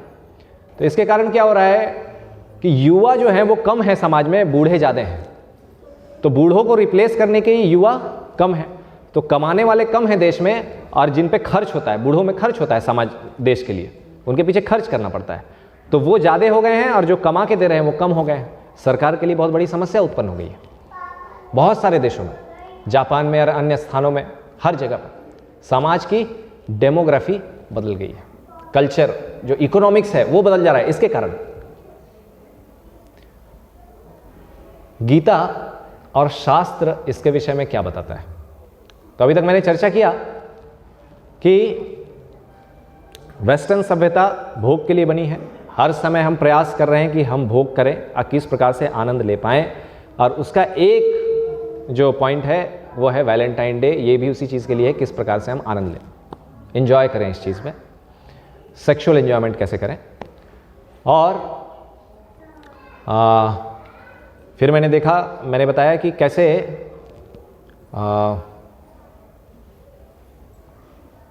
जो स्त्री सशक्तिकरण है वो शोषण का दूसरा नाम है, वो स्त्री सशक्तिकरण नहीं है। वो उन्हें सिखाता है कि कैसे अच्छे से हम वैश्या बन सकें, कि बाहर निकलें और बहुत सारे पुरुषों से मिल सकें, बहुत सारे पुरुषों से हाथ मिला सकें, बहुत सारे पुरुषों के साथ रह सकें। ये वो सिखा रहा है स्त्री सशक्तिकरण। ये वास्तविक स्त्री सशक्तिकरण है कि नहीं? और इससे वो खुद भी फील करते हैं कि उनका सेल्फ एस्टीम, उनका ईगो सब समाप्त होता जा रहा है, कोई मान सम्मान नहीं रहती। ये जो पॉर्न इंडस्ट्री है या पॉर्न जो मूवीज़ बनाते हैं, उनके विषय में भी आप सुन सकते हैं, वो भी इंटरनेट पे बता रहे हैं कि हमें कोई इच्छा नहीं रहती है इन सब मूवीज़ को बनाने के लिए, लेकिन पीछे बंदूक रहता है, पीछे बहुत सारे फैक्टर्स रहते हैं कि हमें करना पड़ता है, नहीं करेंगे तो वो जान से मार डालेंगे, क्योंकि हम फंस चुके हैं इस चीज़ में, इसलिए करना पड़ रहा है। लेकिन वो सामने थोड़ी दिखता है, पर्दे में उस चीज़ को नहीं दिखाएंगे। उसके बाद कितनी सारी बीमारियां हो रही है उनको, वो चीज़ थोड़ी दिखाएंगे पर्दे में। वो चीज़ भी डाल दिया वीडियो बना के, वो नहीं डालेंगे। क्यों नहीं डालेंगे? उन्हें मार्केट करना है, बिजनेस करना है। अभी वैलेंटाइन डे आया और इसमें जो सोशल मीडिया है ये प्रोपागेट कर रही है हर चीज़ों को। क्यों? क्योंकि उनको बिजनेस करना है, उनको कार्ड बांटना है, ग्रीटिंग कार्ड। वैलेंटाइंस डे, हाँ बहुत बढ़िया बहुत बढ़िया, बांटो बांटो ग्रीटिंग कार्ड बांटो। उसको तो बिजनेस करना है, वो तो ग्रीटिंग कार्ड बांट रहा है, रोज फूल बांट रहा है कि नहीं? तो इस तरीके से समाज भी उस चीज़ को प्रचलित कर रहा है। और स्त्रियों में वैदिक सभ्यता में ये गुण आने चाहिए सामने, ये ज्ञान दिया जाता है। मातृवत परदारेषु पराद्रव्येषु लोस्त्रवत आत्मवत सर्वभूतेषु यह पश्यति स पंडिता। हर कोई पंडित के गुण अर्जित करे। वो क्या है? मातृवत परदारेषु, अपनी पत्नी को छोड़कर और कोई भी है वो माता के समान है, ये ट्रेनिंग दी जाती है। यहां तक ये भी बताया गया है स्त्री पुरुष के आकर्षण के बीच में कि मात्रा स्वसरा दुहित्रा व न विविक्तासनो भवेत्, बलवान इंद्रिया ग्रामो विद्वांसम अपि कर्षति, कि इंद्रियां इतनी बलवान है कि अपने माता के साथ, अपनी बेटी के साथ, अपने बहन के साथ भी एक जगह पर, एक स्थान पर नहीं बैठना चाहिए, उनसे भी दूरी बना के रखनी चाहिए। आज न्यूज़ पढ़ेंगे आप तो इन सब के किस्से आप बहुत सारे सुनेंगे, बहुत सारे। तो पूरे सुअर, इसलिए प्रभुपाद जी बोलते हैं कि सुअरों का समाज है, क्योंकि सुअर भेद नहीं करता है ना, माँ में बहन में वो कोई भेद नहीं करता है। तो इसलिए प्रभुपाद जी बार बार इसलिए बोलते हैं, आप प्रभुपाद जी का प्रवचन सुनेंगे बार बार बोलते हैं कुत्तों और सुअरों का समाज है। क्यों? क्योंकि सुअर का समाज है वास्तविक में, मनुष्य नहीं रह गए अभी सब सुअर बन चुके हैं। तो ये प्रभुपाद जी इसके तात्पर्य में बता रहे हैं कि ये जो नेचुरल है एक आकर्षण, ये क्यों है? क्योंकि हमारा भगवान के साथ एक आदि रस है, एक स्वाभाविक आकर्षण है। और वही आकर्षण जब हम भगवत धाम को छोड़कर यहाँ पर जीव आता है तो वही आकर्षण काम वासना में परिवर्तित हो जाता है, वही काम वासना में परिवर्तित हो जाता है। और वो यहाँ पर किसी से प्रेम करने का प्रयास करता है और उससे प्रेम ढूंढने का प्रयास करता है। इसमें किसी भी प्रकार का कोई प्रेम नहीं है। इस जगत में अगर देखा जाए तो सिर्फ एक ही चीज़ है जिसमें प्रेम दिखता है, वो है माँ का उसके बच्चे के प्रति जो प्रेम है वो दिखता है, निस्वार्थ। उसमें कोई स्वार्थ नहीं रहता है। रात को 2 बजे उठे, बच्चा रो रहा है, उठा के लेके जाएगी, उसमें कोई पैसा नहीं मांगती हो पति से। ये निस्वार्थ प्रेम दिखता है, एक झलक दिखती है उस चीज़ की। जो वास्तविक प्रेम है वो तो भगवान के साथ है। और अन्य चीज़ें यहाँ पर जो भी चीज़ें हैं सब काम वासना है, लस्ट है। You scratch my back, I will scratch your back. तुम मेरी इंद्रिय भोग में मदद कर रहे हो तब तक मैं तुम्हारे साथ हूं, और मैं तुम्हारा इंद्रिय भोग में मदद कर रहा हूं तब तक तुम मेरे साथ हो। जैसे ही हम दोनों एक दूसरे की इंद्रिय भोग में मदद करना रोक देंगे, दोनों एक दूसरे को लात मारेंगे, बाहर जाओ, मदद ही नहीं चाहिए, आवश्यकता ही नहीं है। ये चल रहा है। तो जीवात्मा और भगवान के बीच में प्रेम है, वास्तविक प्रेम। अब इस चीज के विषय में स्पेसिफिक अटेंशन दिया जाता है कि पहले वैदिक सभ्यता में आप देखेंगे कि माता पिता हैं वो भी अपने बच्चों के सामने एक साथ नहीं आते हैं, सामने एक साथ नहीं बैठेंगे, एक साथ हंसी मजाक कर रहे हैं, ऐसा नहीं करेंगे, क्योंकि उनके सामने वो भी सीखें कि कैसे हमें रहना है, ये सब चीज़ें। तो शास्त्रों में इसके विषय में वर्णन आता है कि हम इस जगत में रह रहे हैं और सबसे बड़ा रोग जो है इस जगत में वो है इस चमड़ी का रोग, स्किन डिजीज। एक स्किन को देख करके बहुत आकर्षित हो जाना। बताया जाता है कि अगर सामने स्त्री के लिए पुरुष, मैं स्त्री का ले रहा हूँ पुरुष को लेकर के, वो उल्टा भी वही प्रिंसिपल है, स्त्री के लिए पुरुष। तो कोई स्त्री है या कोई स्त्री पुरुष को देखती है और बहुत आकर्षित होती है। और कलयुग में तो बताया गया है दाम्पत्य रति में वही कि दाम्पत्य जीवन जो है, विवाहित जीवन जो है, वो सिर्फ बाहरी आकर्षण से है, उस पर किसी प्रकार का माता पिता का कोई इन्वॉल्वमेंट नहीं रहेगा, कुछ नहीं। बस दाम्पत्य जीवन है, पति पत्नी है, मैथुन जीवन में सुखी है वो तो वो एक साथ रहेंगे, नहीं है तो नहीं रहेंगे, बस बाहरी आकर्षण उससे। लेकिन ये जो चमड़ा है बाहर, इसको बस ऊपर का जो एक लेयर है अगर इसको निकाल दें तो कितना आकर्षण लगेगा, कितना आकर्षक लगेगा। शंकराचार्य जी कहते हैं कि हम ये जो शरीर है, ये जो थैला है, ये मांस, हड्डी, पीप, खून, बहुत सारे कीड़े मकोड़े, इनसे भरा पड़ा है। और इस थैले के साथ हम सोच रहे हैं हम भोग करेंगे। ये चीज़ बार बार मन में चिंतन करो। ये शंकराचार्य जी कह रहे हैं। शास्त्रों में एक उदाहरण आता है कि एक स्त्री थी और एक राजा था। उस राजा को वो स्त्री बहुत पसंद आती है, बहुत अच्छी लगती है। तो बोलता है मैं तुमसे विवाह करना चाहता हूँ। वो पूछती है क्यों विवाह करना चाहते हो? तो ये आप मुझे बहुत सुंदर लग रहे हैं। तो बोलते ठीक है, 7 दिन के बाद आइएगा। तो वो स्त्री 7 दिनों तक घर पे रहती है और 7 दिनों के बाद वो राजा मिलने आता है। तो राजा मिलने आता है उससे, तो स्त्री घर के बाहर बैठी रहती है। उसको बोलता है कि मैं उस स्त्री से मिलना चाहता हूँ, उसने कहा था कि 7 दिनों के बाद आओ, मैं तुमसे विवाह करूंगी। तो वो स्त्री बोलती है कि मैं ही वो स्त्री हूँ। तो बोलते हैं अरे आप वो स्त्री हैं, आप तो बहुत आकर्षक नहीं दिख रहे हैं। वो तो बहुत सुंदर दिख रही थी, बहुत आकर्षक थी, आपके तो चेहरे झुर्री पड़ गए। तो नहीं, मैंने अपने सुंदरता को अपने आप से अलग करके रखा है। तो बोलता है आप उस सुंदरता से विवाह करना चाहते थे ना, तो चलिए उस सुंदरता से विवाह कर लीजिए। तो उन्हें अंदर लेके जाती है। अंदर लेके जाती है और दिखाती है कि मेरी सुंदरता कहाँ है। तो उस एक जगह पे लेके जाती है और वहाँ पे बहुत सारे मटके रखे रहते हैं। और मटकों को खोलती है तो उस मटके के अंदर मल और उल्टी वो भरा पड़ा होता है बहुत सारे मटकों में। तो जैसे ही खोलती है बहुत गंदी बदबू आती है। तो उसको राजा सुनता है, बोलता है ये क्या है? तो बोली यही मेरी सुंदरता है। वो स्त्री ने क्या किया, 7 दिन तक उसने दस्त के गोली खा लिए। कुछ गोलियां खा ली तो उसके बहुत ज़्यादा पेट खराब हो गया, बहुत मल निकला। और उससे क्या हुआ कि शरीर की बहुत सारी शक्ति चली गई। और चेहरे, बीमारी होती है तो तबीयत खराब होती है तो दिखता है, चेहरा सबका डाउन हो जाता है, सब समाप्त हो जाता है। तो उसने उस चीज़ को खाया नहीं कुछ दिन, 7 दिनों तक। तो दिख रहा है कि अरे इसमें तो कुछ अब आकर्षण ही नहीं रहा। तो बोले आकर्षण यहाँ है, मैंने निकाल के रखा है। वास्तविक में ये आकर्षण है जिससे हम आकर्षित हो रहे हैं, ये हमारा आकर्षण है। तो और ये आकर्षण रिलेटिव रहता है। किसी को कोई अच्छा लगता है, किसी को कोई अच्छा लगता है। अभी सुअर है और ये इसमें कोई बहुत बड़ी चीज़ नहीं है इस आकर्षण में। एक सुअर है तो उसके सामने कोई मिस यूनिवर्स अगर जाए तो सुअर को कोई फर्क नहीं पड़ेगा, क्योंकि उसके लिए कोई दूसरा मिस यूनिवर्स है। ये मनुष्य वाला मिस यूनिवर्स नहीं चलेगा, है कि? तो ये रिलेटिव एक रहता है कि हमको इससे आनंद मिल रहा है, मुझे इससे आनंद मिलेगा। शास्त्रों में बताया जाता है कि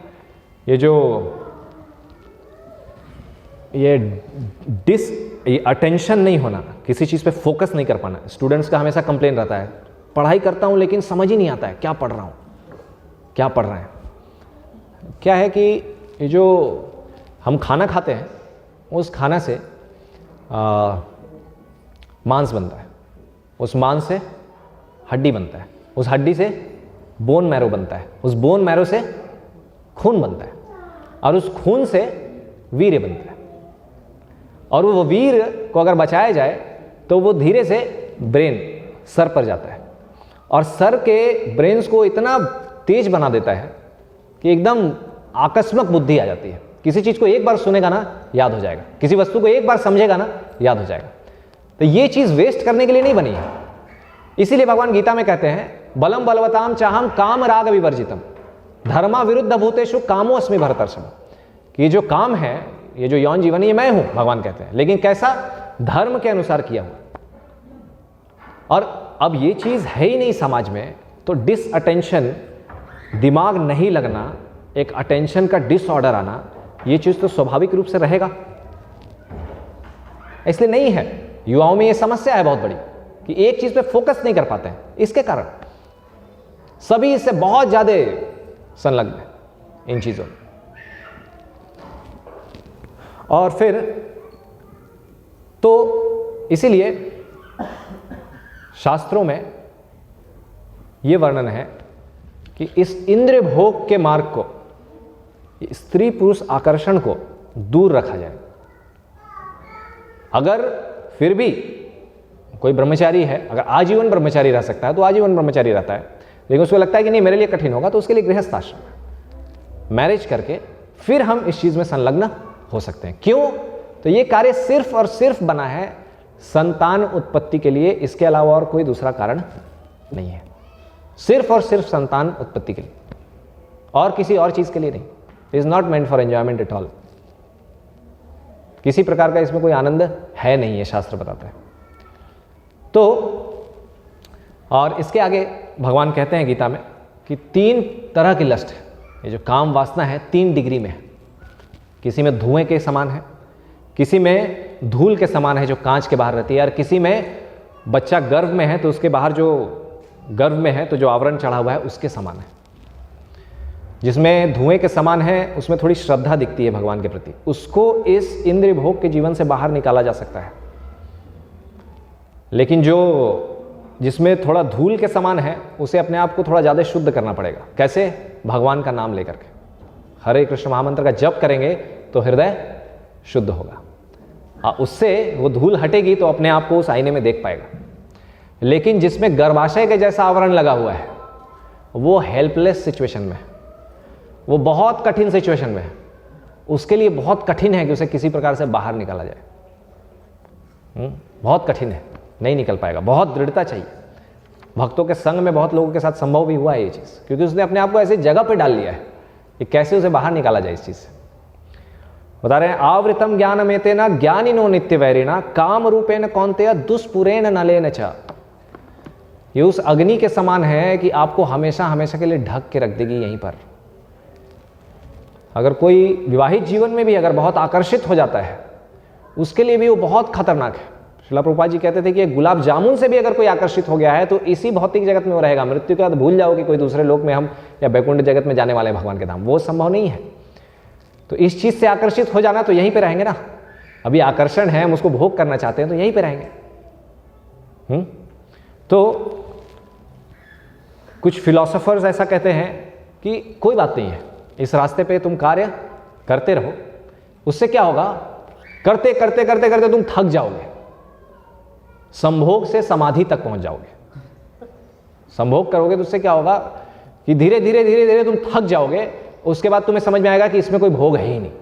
बुद्धिमान व्यक्ति सुन के ही समझ जाता है, जो बुद्धिमान नहीं है वो इस रास्ते पे आगे बढ़ते हैं तो समझते हैं, कोई जल्दी समझते हैं, कोई बात लेट में समझते हैं, तो उन्हें समझ में आता है कि इसमें कोई सुख नहीं है, और उसके बाद तुम आत्म साक्षात्कार के मार्ग पे लगोगे। ये विचार गलत है। यहाँ पे भगवान कह रहे हैं काम रूपेण कौन्तेय दुष्पुरेण नलेन च, ये अग्नि के समान है जो जलता रहेगा, कभी नहीं बुझेगा, इसलिए इस पे मत बढ़ो, इसको रोको, इस पे नियंत्रण लगाओ। अग्नि जल रही है और आप उस अग्नि में लकड़ी डाल दे, क्या होगा? बुझ जाएगी आग। एक ने प्रश्न पूछा कि अगर अग्नि जलती रहती है और ज्यादा लकड़ी ढक दें उसको चारों तरफ से तो अग्नि तो बुझ ही जाती है, धुआं निकलने लगता है और फिर धीरे धीरे अग्नि बुझ जाती है, फिर जलती नहीं है। यज्ञ हवन कुंड चल रहा है, घी डाल दे तो अग्नि तो बुझ जाती है, जलती थोड़ी है हवन में अग्नि। तो उन्होंने काउंटर आर्गुमेंट किया, मैं हवन कुंड की अग्नि की बात नहीं कर रहा हूं, मैं दावानल की बात कर रहा हूं। शास्त्र में जो बताया जा रहा है, जंगल में जो आग लगी है उसके बारे में बातचीत हो रही है। कितना घी डालेंगे जंगल की आग को रोकने के लिए, कितनी लकड़ी डालेंगे जंगल की आग को ढकने के लिए कि जंगल का आग बुझ जाए। ये बहुत बड़ी अग्नि लगी हुई है, इसमें जितनी अग्नि डालेंगे, जितनी बार इंद्रिय भोग में लगेंगे और सोचेंगे कि मैं इस कार्य को करूं और करते करते मैं समाधि के रास्ते पे आगे बढ़ूंगा, जो ये विचार चल रहा है ये गलत विचार है, ये संभव नहीं है। इस रास्ते पे जितनी जल्दी हो सके हमें अपने आप को नियंत्रण प्राप्त करना चाहिए, अपनी इंद्रियों में हमारा नियंत्रण होना चाहिए कि हमारी आंखें जिधर मैं चाहूं उधर जाएंगी, ना कि आंखें बोलेगी इधर जाओ तो मेरी आंखें इधर जाएंगी। इंद्रियां मेरे नियंत्रण में कार्य करनी चाहिए, अपने नियंत्रण, उनके नियंत्रण में हमें कार्य नहीं करना चाहिए, क्योंकि हम आत्मा है। इसी आगे भगवान कहते हैं इंद्रियाणि पराण्याहुर इंद्रियेभ्यो परम मनः मनसस्तु परा बुद्धिर यो बुद्धे परतस्तु सह। इंद्रियां हैं, इंद्रियों के पीछे मन है, मन के पीछे बुद्धि है, बुद्धि के पीछे अहंकार है और अहंकार के पीछे आत्मा है। तो मन के प्रभाव में आत्मा कार्य कर रहा है, लेकिन मन से अगर प्रभावित नहीं हो तो आत्मा तो शुद्ध है, आनंदमय भासात है, वो स्वयं आनंदमय है। और वो आनंद प्राप्त कहां से करता है? वो भगवान की सेवा से। तो आकर्षण जो हमें इस चमड़े से हो रहा है, इस चमड़ी के आकर्षण से हमें सुख नहीं मिलने वाला है। वास्तविक आकर्षण तो कृष्ण के प्रति है, इसलिए उनका नाम है कृष्ण। कृष्ण शब्द का अर्थ ही होता है सर्व आकर्षक। ऐसा आकर्षण कि जीव जंतु जानवर सभी उनके प्रति आकर्षित होते हैं। जब वो रात को बंसी बजाते हैं तो घर से लोग जो सो रहे हैं वो उठ के दौड़ते हैं जंगल की ओर, उनके तरफ। सारे जानवर भागते हैं भगवान श्री कृष्ण की तरफ। जब भगवान ने गोवर्धन उठाया तो चारों तरफ से आकर्षित होकर उसी गोवर्धन पहाड़ के नीचे आ गए। सर्व सुंदर, डेली हम सुबह दर्शन आरती में ये बजता है, वेणुम क्वनंतम अरविंद दलायताक्षम बरहावताम समसितम बुध सुंदरांग कंदर्प कोटि कमनीय विशेष शोभम गोविंदम आदि पुरुषम तमहम भजामी। उस गोविंद का भजन करो। कौन बोल रहा है? ब्रह्मा जी बोल रहे हैं। ये जो चमड़ा है इसका भजन मत करो। किसका भजन करो? गोविंद का भजन करो। क्यों? क्योंकि ये गोविंद है, कंदर्प कोटि, हजारों कामदेव इस गोविंद का भजन कर रहे हैं और तुम कामदेव का भजन कर रहे हो। काम वासना के पीछे मत भागो, गोविंद के पीछे भागो, तो तुम्हें जो आनंद चाहिए वो मिलेगा, वो प्राप्त होगा। तो इंद्रियाणि परान्याहुर, और इसके अंत में, इसी अध्याय के अंत में बताया जाता है कि एवं बुद्ध है परम बुद्ध। इसीलिए इस चीज को जानकर, इस बुद्धि से क्या करो? संस्तभ्यात्मानम आत्मना जहि शत्रु महाबाहो। ये जो शत्रु है सबसे बड़ा, वैरिणम, ये जो काम वासना है, ये सबसे बड़ा शत्रु है। इस पे विजय प्राप्त करो। ये वास्तविक विजय है। अपनी इंद्रियों पे विजय प्राप्त करना, ये इसे कहा जाता है, ये असली विजेता है। ठीक है, ना कि समाज में नाम कमा लेना, एक सक्सेस प्राप्त करना, लेकिन चरित्र क्या है और इस चीज़ में क्या है तो कोई मतलब नहीं है इन सब चीज़ों से, लेकिन पैसा है तो उससे आजकल चरित्र भी खरीद लेते हैं। तो इस इंद्रिय भोग के विषय में, और इस पर रुकावट क्यों है? क्योंकि ये हमें मार डालेगा। जैसे अग्नि जल रही है ना, दीपक जलती रहती है, आप देखेंगे एक पतंगा आता है उड़ता हुआ और उसे वो प्रकाश बहुत अच्छा लगता है, और क्या करता है? जाकर के उस प्रकाश में घुस जाता है। तो जैसे ही जाके उस प्रकाश में घुसता है, क्या होता है? उसकी गॉन, गया वो। मछुआरा तालाब के किनारे बैठा रहता है, एक रस्सी डाल के, और रस्सी के नीचे लगा रहता है आटा।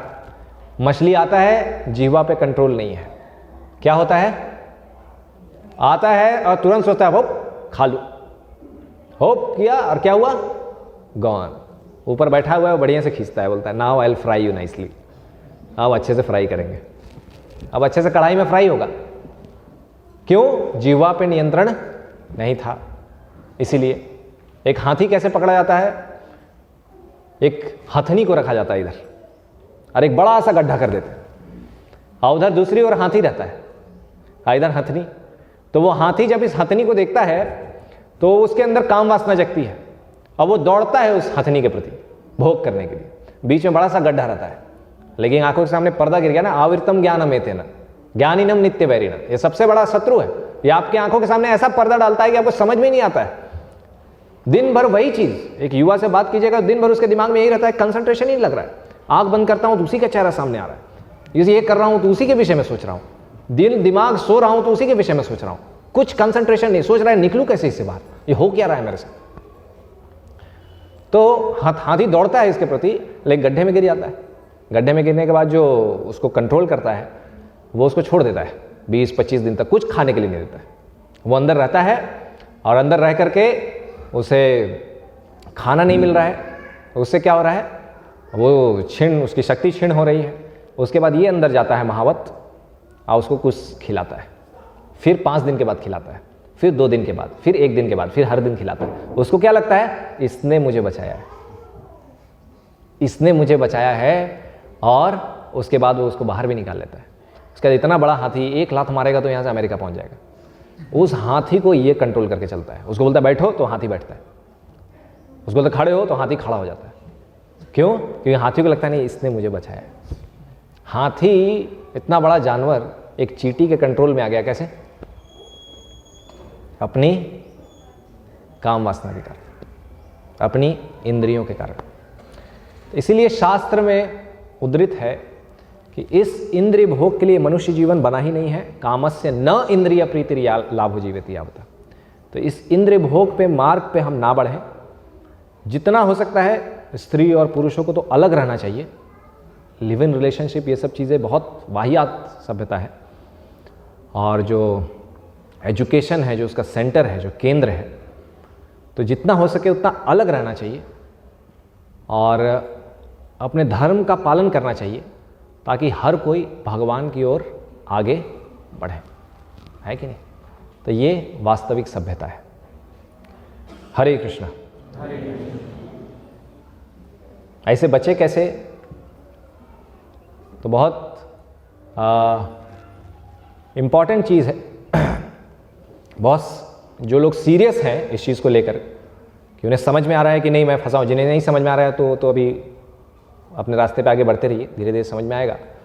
लेकिन जिन्हें समझ में आ रहा है कि नहीं ये जो चीज़ें बोली गई ये सत्य है और इस चीज़ को हम अनुभव कर रहे हैं, हम देख रहे हैं, जो सीरियस हैं, तो सबसे पहले ये कार्य कीजिए कि टेलीविज़न छोड़ दीजिए, टीवी को घर से उठाइए और 5वें माला अगर घर पे है तो 5वें माले में लेके जाइए, नीचे मत लेके जाइए। आप फिर वहाँ से फेंकिए, दूसरे माले से फेंकिएगा तो हो सकता है फिर से कोई घर का दूसरा वाला बोलेगा नहीं बना लो, ज़्यादा ख़राब नहीं हुआ है। उसको ऊपर लेके जाइए, आप फिर वहाँ से फेंकिए टीवी को। और स्मार्टफोन उसका उपयोग बंद कर दें। जो बड़े बड़े स्मार्टफोन बनाने वाले हैं और उसको चला रहे हैं और इंटरनेट को चला रहे हैं, वो अपने बच्चों को नहीं देते हैं उस चीज़ को उपयोग करने के लिए। स्मार्टफोन ना दें बच्चों के हाथों में, खुद भी ना रखें और उनके हाथों में दें ये श्रीमद् भगवत गीता, साथ में बैठ के पढ़ें, डरे नहीं। भगवान कह रहे हैं माँ सोचा डरो मत, बच्चे बाबा नहीं बनेंगे, एक ज्ञान को देने से वो वास्तविक में इंसान बनेगा। माता पिता के कंप्लेन करते हैं बच्चा रिस्पेक्ट नहीं कर रहा है, रिस्पेक्ट कैसे करेगा? आप चाहते थे वो आपका डिसरिस्पेक्ट करे, आपने ज्ञान दिया ही नहीं उसको और आप अभी अपेक्षा कर रहे हैं कि वो ज्ञानी के जैसा व्यवहार करे। ये पागल के जैसा विचार आ कहाँ से रहा है कि आपने उसे ज्ञान दिया ही नहीं और अभी विचार आ रहा है कि वो ज्ञानी के जैसा व्यवहार करे। वो पिता भी पागल है जो इस प्रकार से सोचते हैं, माता पिता, है कि नहीं? तो इस ज्ञान को हम उन्हें दें, समाज में इस ज्ञान को फैलाएं, जिससे कि मनुष्य इस मनुष्य के लक्ष्य में आगे बढ़ सके। स्मार्टफोन है, फेसबुक, इंटरनेट को संस्कृत में बोलते भी हैं अंतरजाल। ऐसा जाल है कि अंदर ही अंदर फंसता जाता है कि नहीं?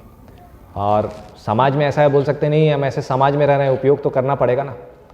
उसका उपाय कुछ नहीं है, हमें धीरे धीरे करके कुछ ऐसा समाज बनाना पड़ेगा कि हम एक अपनी व्यवस्था में रह सकें, जैसे पहले लोग रहते थे भारत की सभ्यता में। वैसे जितना हो सके उतना ही उपयोग करें, अन्यथा इसको उपयोग ना करें और बच्चों के हाथ में तो ये दे ही ना, तो वो सबसे उत्तम है। हरे कृष्णा। किन्हीं को कोई प्रश्न है तो पूछ सकते हैं।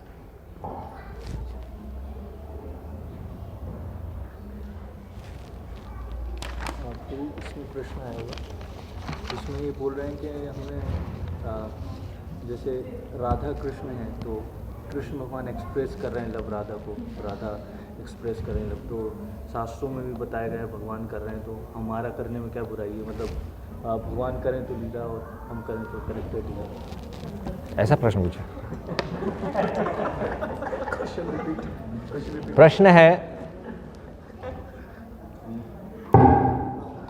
प्रश्न है कि भगवान भी तो राधा के साथ प्रेम कर रहे हैं और भगवान भी इस प्रेम को दिखा रहे हैं, तो भगवान जब ये करते हैं तो उसे लीला कहते हैं आप, और हम कहते हैं तो कैरेक्टर ढीला कहते हैं। ये प्रश्न है। ये गीत भी था बॉलीवुड में, मैं कॉलेज में था तो उस समय था ये, तो इसलिए सुन लिया था। तो ये बॉलीवुड तो जो है ये बहुत ख़तरनाक चीज़ है। ये उसे देखकर ऐसा लगता है कि यही सत्य है, लेकिन उसे पहले पर्दा भी कहते थे कि वो आपके सामने पर्दा डाल रहा है आंखों के सामने। वहाँ जो पीछे दिखते हैं ना, पर्दे के पीछे जो कैरेक्टर सब एक साथ काम कर रहे हैं, वो वास्तविक जीवन में एक दूसरे को देखना भी नहीं चाहते। आप जाएं मुंबई और उनके साथ में रहें तो आपको पता चल जाएगा, कभी मौका मिल जाए तो, कि वो एक दूसरे को देखना भी नहीं चाहते हैं, कोई एक दूसरे को पसंद भी नहीं करता है देखना, लेकिन वहाँ पर्दे में दिखता है कि हाँ साथ में काम करना है। क्यों? पीछे फैक्टर क्या है? पैसा, मनी भाई, नो ऐश विदाउट कैश। तो इसीलिए थोड़ा सा पैसा तो चाहिए, तो इसलिए कार्य करते हैं साथ। तो भगवान आते हैं यहाँ पर, तो उसके लिए भगवान कहते हैं कि वो धर्म का पालन करते हैं। और तीसरे अध्याय में भगवान कहते हैं यद यद आचरति श्रेष्ठस तत् तद इवेतरो जनः। सयत प्रमाणम कुरुते लोकस्तद अनुवर्तते। जैसा महान व्यक्ति कार्य करता है उसी प्रकार से उसके फॉलोअर्स कार्य करते हैं, और इसीलिए मैं भी धर्म का पालन करता हूं ताकि मेरे अनुयायी मुझसे कुछ गलत ना सीख जाए, नहीं तो मैं कारण बन जाऊंगा गलत चीज़ों का। ठीक है, लेकिन भगवान ऐसे भी कुछ कुछ कार्य करते हैं जो हमें गलत प्रतीत होता है, हमें गलत प्रतीत होता है। जैसे भगवान और राधा रानी, भगवान और गोपियाँ, भगवान और रानियाँ, अगर उनके विषय में सुनेंगे कि शास्त्रों में क्या लिखा हुआ है तो आप देखेंगे कि भगवान ने 16,000 रानियों से विवाह किया तो उनके लिए 16,000 महल बनाए, और उन 16,000 महलों में हर रानी रहती थी, और जब भगवान अलग अलग रहते थे, और जब भगवान घुसते थे द्वारिका में तो भगवान भी 16,108 में उनका विस्तार हो जाता था, और वो हर रानी के पास 16,108 कृष्ण जाते थे, और वो सब लक्ष्मी का रूप है। वो दिखाने के लिए है कि क्या तुम अभी मुझसे द्वेष करते हो इस चीज़ को देख करके कि मेरे 16,108 रानियां हैं? हाँ, द्वेष है। हाँ, तो अभी यहीं रहो भौतिक जगत में, यहाँ वहाँ जाने की आवश्यकता नहीं है, क्योंकि इसी चीज़ से द्वेष करके जीव यहाँ पर है। भगवान और फिर बाहर निकलते हैं तो वही 16,108 कृष्ण एक कृष्ण बन जाते हैं। भगवान ने जब रास लीला की तो भगवान उस समय 8 साल के थे। तो वो भक्तों की इच्छा है, वो गोपियाँ कौन है? वो भगवान के बहुत शुद्ध भक्त हैं, और उनकी इच्छा है तो भगवान अपने भक्तों की इच्छाओं के द्वारा बिक जाते हैं, उनके हाथ होके। तो उनकी इच्छा है तो भगवान उनकी इच्छाओं की पूर्ति कर रहे हैं, उसमें भगवान पे लालछन लग रहा है तो भगवान भी उस चीज़ को सह लेते हैं कि ये मेरे ऊपर लग रहा है ना, कोई बात नहीं, मेरे भक्तों की इच्छा है ना, उसको पूरा कर दो। तो ये राधा रानी वो क्या है, जो ये प्रकृति आप देखते हैं जगत में, जो आध्यात्मिक अंतरंगा शक्ति है, उसी की जो दूसरी शक्ति है बहिरंगा शक्ति आपको प्रकृति के रूप में दिखती है। तो अगर भगवान जो मालिक है वो अपनी प्रकृति के साथ आदान प्रदान कर रहे हैं तो उसमें कौन सा गलत चीज़ है? उसमें कोई गलती तो नहीं है। और वो प्रकृति को आनंद क्यों मिल रहा है? क्योंकि वो भगवान के साथ आदान प्रदान कर रहे हैं, और हम सब क्या हैं? प्रकृति है। तो हमें वास्तविक आनंद जो है वो भगवान के साथ आदान प्रदान करने में मिलेगा। अभी भगवान कर रहे हैं, हम भी क्यों करें? ये बोलना ये उचित नहीं है। हम बोले शिव जी गांजा पीते थे, शिव जी के जो भक्त होते हैं वो कहते हैं कि शिव जी भी गांजा पीते थे, शिव जी भी गांजा लेते थे, थोड़ा हम भी गांजा ले लें। तो शिव जी करते थे इसलिए हम भी करेंगे। तो शिव जी ने उससे पहले हलाहल नाम का जहर भी पिया, समुद्र मंथन हुआ तो आप भी थोड़ा सा एक बोतल लाके आधा ही ले, पूरा ना ले, उसके बाद फिर गांजा पिए। तो भगवान ने प्रेम रचाया, आप भी प्रेम रचाना चाहते हैं यहाँ पे जीवात्माओं के साथ, तो भगवान ने 8 साल की उम्र में गोवर्धन पहाड़ भी उठाया। तो आप भी पहले गोवर्धन पहाड़ उठाएं एक उंगली से, उसके बाद फिर ये बताएं कि हाँ मैं भी अब प्रेम रचाऊंगा, मैं भी प्रेम करूंगा। तो भगवान जो करते हैं उससे क्या सीखना है हमें, उस चीज़ को ना देख करके कि वो भी करते हैं हम भी करेंगे, तो ये चीज़ तो नहीं है। तो उसमें 2 चीज़ें होती है। भगवान जब कोई लीला करते हैं तो मुझे लीला इसलिए कहा जाता है कि भगवान जब कुछ करते हैं तो उसमें उनके कर्म नहीं लगते हैं। हम जब करते हैं कुछ तो हमें उसके कर्म लगते हैं, हम कर्म बंधन में फंसते हैं। भगवान जब यहाँ पर आते हैं कुछ कर रहे हैं तो वो हमें कुछ सिखाने के लिए कर रहे हैं, वो कर्म बंधन में नहीं फंस रहे हैं, इसीलिए उसे लीला कह रहे हैं। ठीक है, तो भगवान हमें सिखा रहे हैं उस चीज़ से बहुत सारी चीज़ें, और इस पर भगवान की लीलाओं में बहुत बड़ा लेक्चर अभी फिर से प्रारंभ कर सकते हैं, आप लोगों के पास समय लेकिन कम होगा। तो हमें ये समझना चाहिए कि भगवान हमें जो सिखा रहे हैं हम वो सीखें जो अनुसरण करने योग्य है, जो सीखने योग्य है वो हम करें, इमिटेट ना करें। इमिटेट मतलब अनुकरण ना करें। भगवान जो सिखा रहे हैं उसको सीखें और उसको पालन करें। और बहुत सारी चीज़ें हैं जो भगवान के समान हम कर नहीं सकते हैं, वही तो हमारा भेद दिखाता है कि हम वैसा कार्य नहीं कर सकते, वो संभव नहीं है। ठीक है, तो जो सिखाने योग्य है वो करे, जो नहीं सिखाने योग्य ना करे। और अगर इस रास्ते पे आगे बढ़ना है, प्रेम करना है, तो उसके लिए भी मार्ग है। और विवाह करे, प्रेम करे। भारतीय सभ्यता में विवाह होता है, फिर प्रेम होता है, प्रेम करते हैं वो एक दूसरे को। I love you, I love you, I love you दिन भर नहीं बोलते रहते हैं। पति आता है घर में ना तो स्वतः पानी ला के दे देते हैं, पानी ला के देती है माताएं। उनको पता है कि अभी इनको चाय चाहिए, चाय दे दो थोड़ा, अभी इनको पानी चाहिए, थोड़ा पानी दे दो, थोड़ा अभी इनको पैर दबाना है, थोड़ा पैर दबा दो। बोलने की आवश्यकता नहीं पड़ती है, I love you, I love you, I love you, तो ये तो स्वतः ये तो प्रेम हो ही रहा है ना, कहाँ प्रेम नहीं हो रहा है। तो उसी चीज़ का ये भी लेकिन परछाई है, प्रतिबिंब है। जो हम चाहते हैं करना वो हमें मिल रहा है, लेकिन इस रूप में आप करें ना। विरुद्ध, शास्त्रों के विरुद्ध जाके क्यों करना चाहते हैं? अपने आप को कर्म बंधन में क्यों बांधना चाहते हैं? अपने आप को भगवान से क्यों कंपेयर करना चाहते हैं? ये गलत है, ये विचार सही नहीं। और क्वेश्चन है कि हमें समाज के साथ चलना चाहिए, अपडेट होना चाहिए। जैसे बगैर स्मार्टफोन के आज जीवन संभव नहीं, और जैसे वैलेंटाइन डे तो पूरा समाज मना रहा है, तो हमें अप टू डेट होना चाहिए, वरना हम पीछे रह जाएंगे, तो लोग हमारा मजाक उड़ाएंगे। हमें समाज के साथ अप टू डेट होना चाहिए, और अगर हम स्मार्टफोन का यूज़ ना करें, इंटरनेट का यूज़ ना करें, तो लोग हमारा मजाक उड़ाएंगे। ठीक है, ये प्रश्न है, इसीलिए हमें अप टू डेट रहना चाहिए। भगवान के जो भक्त हैं, जो शास्त्र पढ़ रहे हैं, जो इस चीज़ को समझते हैं, और मैंने बताया कि ये सब प्रश्न ऐसे बहुत सारे आते हैं, लेकिन इसका उत्तर मैं दूंगा, लेकिन ये उत्तर वही समझेंगे जिन्हें संबंध और प्रयोजन का ज्ञान पता है, जिन्हें पता है कि मैं ये शरीर नहीं, मैं आत्मा हूँ और लक्ष्य भगवान है, तो फिर ये उत्तर समझ में आएगा। इस भौतिक जगत में रहने के लिए मेरे पास कोई उत्तर है नहीं कि उसमें कैसे समन्वय बैठाएं। तो उसका उपयोग करें जितना भगवान के प्रचार में उपयोग हो पा रहा है। समाज में रह रहे हैं तो पहली बात तो इसका अधिकार हर कोई को दे दिया गया है कि हर कोई उसका उपयोग करे, लेकिन इसके अधिकारी हर कोई नहीं है जो हर कोई इस चीज़ का उपयोग करे। जहाँ आवश्यकता है वहाँ पे उपयोग किया जाए, इस चीज़ का निर्माण हुआ है तो भगवान की सेवा में इसका उपयोग करना ये उचित है।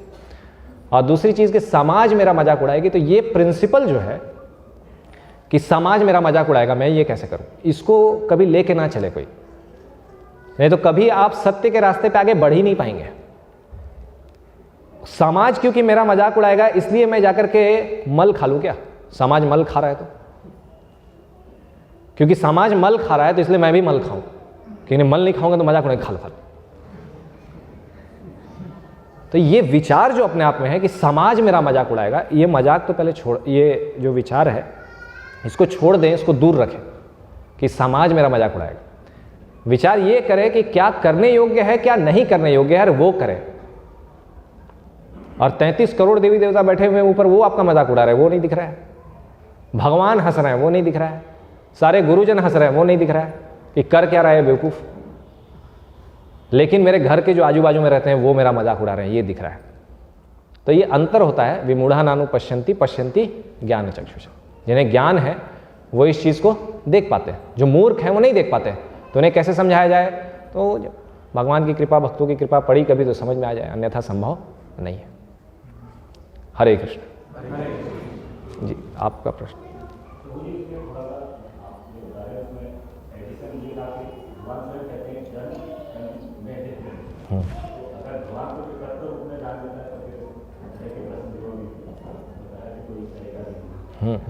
बहुत अच्छा पॉइंट है आपका। जन्म कर्म से में दिव्यम एवं में वेति तत्वतः। मैंने बताया कि भगवान की लीलाओं के विषय में चर्चा करेंगे, तो आप लोगों के पास अगर 1 घंटा समय है तो हम बैठ सकते हैं, और कि भगवान की जो लीलाएं हैं, भगवान का जन्म, भगवान के कर्म, वो क्या है? दिव्य है। उन्हें हम अपने इस संकुचित विचारधारा से नहीं समझ सकते हैं। इसके लिए प्रभुपाद जी एक उदाहरण देते थे कि एक कुएं का मेढक है और एक समुद्र का मेढक है। समुद्र का मेढक अगर कुएं में आ जाए और कुएं के मेढक को ये समझाने लगे कि अरे तुम्हारा तो घर बहुत छोटा है, मेरा घर तो बहुत बड़ा था, तो कितना बड़ा था? 4 गुना बड़ा? नहीं, बहुत बड़ा। 10 गुना बड़ा? नहीं, बहुत बड़ा। 15 गुना बड़ा? 20 गुना बड़ा।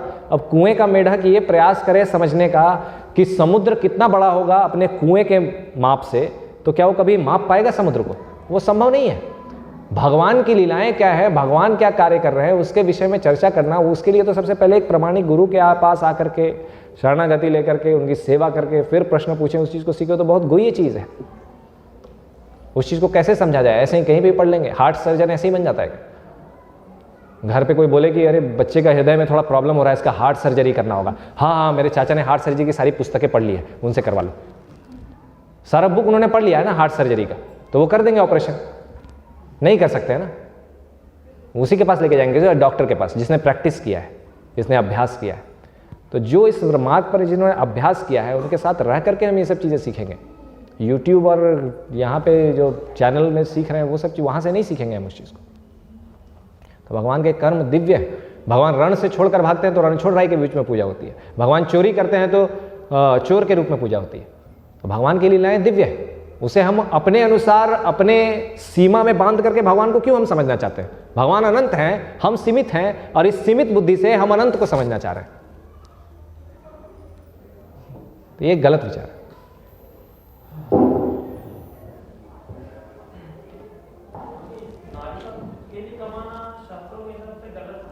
क्या? थोड़ा जोर से बोले।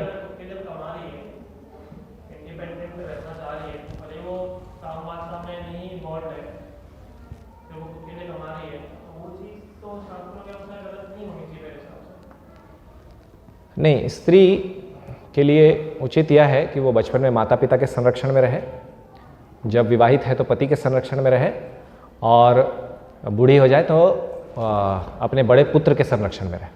संरक्षण में हमेशा रहे, अकेले ना रहे। या तो बड़े पुत्र के संरक्षण में, नहीं तो माता पिता के संरक्षण में, नहीं तो पति के संरक्षण में, अकेला ना रहे। दूसरी चीज़ कमाने की बात हुई, तो कमाने की आवश्यकता नहीं पड़नी चाहिए। ये आज समाज कॉम्प्लेक्स है तो इसको जनरलाइज नहीं कर सकते हैं।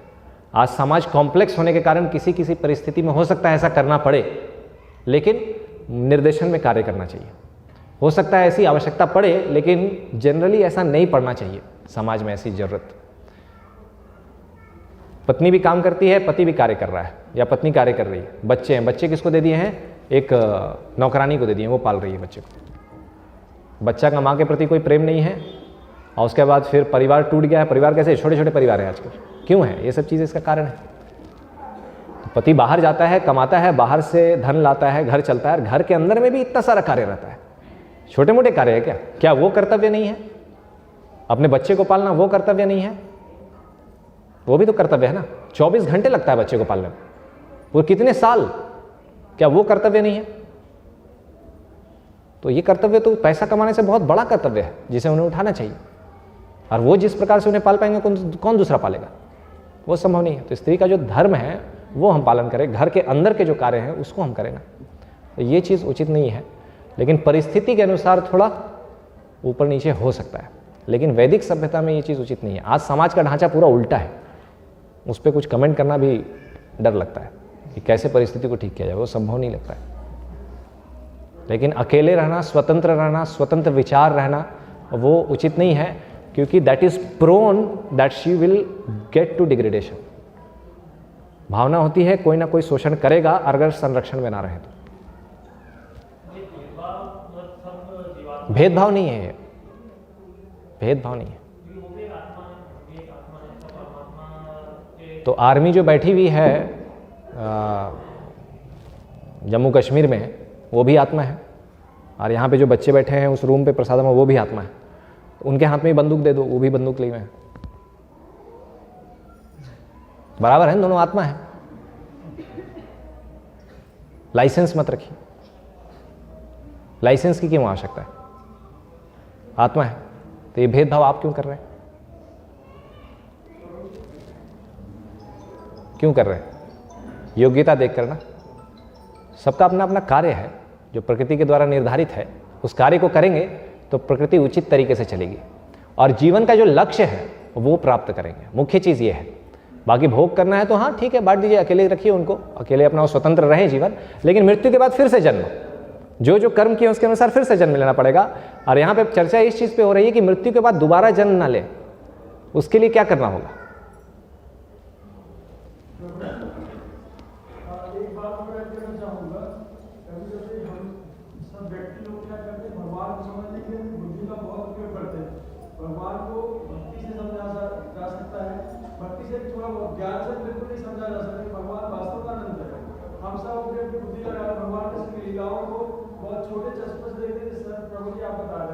और सेकंड थिंग, आप तो बोल रहे हैं उसका भी एक उत्तर ये भी हो सकता है कि जैसा आप कह रहे थे कि जो नियम बन रहे हैं वो क्या बन रहे हैं?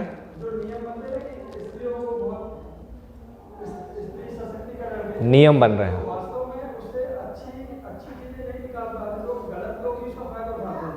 इसलिए हमें वो जो नियम है अगर वास्तव में रियल सेंस में यूज किया जाए तो ठीक है। नहीं, वो रियल सेंस में नहीं यूज कर सकते हैं उसको, वो कर ही नहीं सकते हैं आप, कोई नहीं कर सकता है। समझ रहे हैं आप? वो संभव नहीं है। हर चीज़ का एक गुण है, उसको उस तरीके से ही उपयोग किया जाए। ठीक है, चाकू का उपयोग सब्जी काटने के लिए, उसका उपयोग कान साफ करने के लिए मत कीजिए, प्रॉब्लम हो जाएगा। ठीक है, तो प्रकृति चलाने के लिए, आज जगत को चलाने के लिए स्त्रियों का धर्म है, कार्य है कि घर पे अंदर से घर को बहुत मजबूत बनाना, पकवान बनाना, बहुत अच्छे अच्छे पकवान बनाना, घर को साफ रखना, अपने बच्चों को सद आचरण देना, उन्हें सिखाना, भगवान के विषय में सिखाना। वो माता सिखाती है उन्हें घर पे, ये सिखाना। और पति हैं घर पे तो उनकी सेवा करना है कि नहीं, पति गुरु की सेवा करेगा। ये उचित व्यवहार है, ये उचित स्थिति है। लेकिन किसी चीज़ को सही चीज़ों में उपयोग करना, वो तो परमहंस करते हैं, वो सबके लिए संभव नहीं है। हरे कृष्ण जी। हमारे जी, हम सुबह 8 बजे निकलते हैं घर से, शाम के 8 बजे तक गया। इसके बावजूद पत्नी हमारे ऊपर चिल्लाती, नहीं ये हंसने वाली बात नहीं है। शेर की तरह। इसे आप वो इस चीज़ को बता रहे हैं, इसको आप सुने ध्यान से, आपको कुछ समझ में आएगा। मेरे पास आज भगवान की कृपा से सब कुछ है। मेरा बेटा भगवान का परम भक्त, आज मैकेनिकल इंजीनियर की उपाधि उसको प्राप्त। मेरे घर में सारे ग्रंथ रखे हुए, मैं भी उपयोग करता हूँ, मेरा बेटा भी उपयोग करता है। प्रभात संध्या मैं कारखाने में भी करता हूँ, अपने घर में भी करता हूँ। फिर की पत्नी मतलब शेर की तरह क्यों न बनती? इसका क्या अभिप्राय है? वो मथुरा वृंदावन भी गई, 1 हफ्ते रही, यहाँ भी कभी कभी रही। उसका बेटा वो बैठूगा, मेरा सामने पहचान गया। तो मैं बड़ा अशांति में तो नहीं हूँ, क्योंकि मैं भगवान का भक्त हूँ और मैं बराबर उनके ध्यान में रहता हूँ। लेकिन वो मेरे ऊपर शेर की तरह लपकती है, क्यों लपक रही है? उचित व्यवहार नहीं होना। शास्त्रों में बताया गया है कि अगर किसी स्त्री है तो उन्हें तो बहुत पति के सामने निम्न रहना चाहिए, ऐसे ऊंची आवाज़ में बात नहीं करना चाहिए, और पति का भी धर्म है। लेकिन आप जैसे बता रहे हैं तो यहाँ पे जो प्रिंसिपल है, जो सूत्र है, वो ये रहता है कि अगर मेरी इंद्रिय भोग में, मैंने बताया ना कि आई scratch your back and you scratch my back, तुम मेरा पीठ खुजलाओ तो मैं तुम्हारा पीठ खुजलाऊंगा। मैं आपके इंद्रिय भोग में सहमत हूं और उसमें आपकी मदद कर रहा हूं, तब तक आप मेरी मदद करेंगे, अन्यथा हम अपने गुस्से को सामने प्रस्तुत करेंगे। ध्यायतो विषयान पुंसः संगस्तेषु उपजायते संगात संजायते कामः कामात् क्रोधो विजायते। संग उत्पन्न होता है किसी चीज़ को प्राप्त करने की, और वो मिलता नहीं है तो उससे मोह बढ़ जाता है, और मोह बढ़ने के कारण क्रोध सामने आता है, और क्रोध सामने आएगा तो ऊंचा आवाज़ सामने आता है। तो इसका तो उपाय वही है कि धीरे धीरे हम सब पूरा परिवार मिल करके भगवत भक्त बने, भगवान की ओर आगे बढ़ें, और जो ये गुणों के प्रभाव से जो हम प्रभावित हो जाते हैं, वो हमारा स्वभाव है, स्वरूप नहीं है। स्वरूप तो हमारा है कि हम कृष्ण के भक्त हैं, दास हैं। इस दासत्व के भाव को अगर हम स्वीकार करें तो फिर जाकर के भगवान के ज्ञान से धीरे धीरे वो सब चीज़ें कम होगी, गुणों का प्रभाव कम होगा, और तब जाकर के हम, और अगर ऐसी स्थिति आती भी है घर में, तो हम ध्यानपूर्वक जप करें और भगवान से शक्ति मांगें कि ऐसी कठिन परिस्थिति भी आ रही है, फिर भी हम उसमें विचलित ना हो।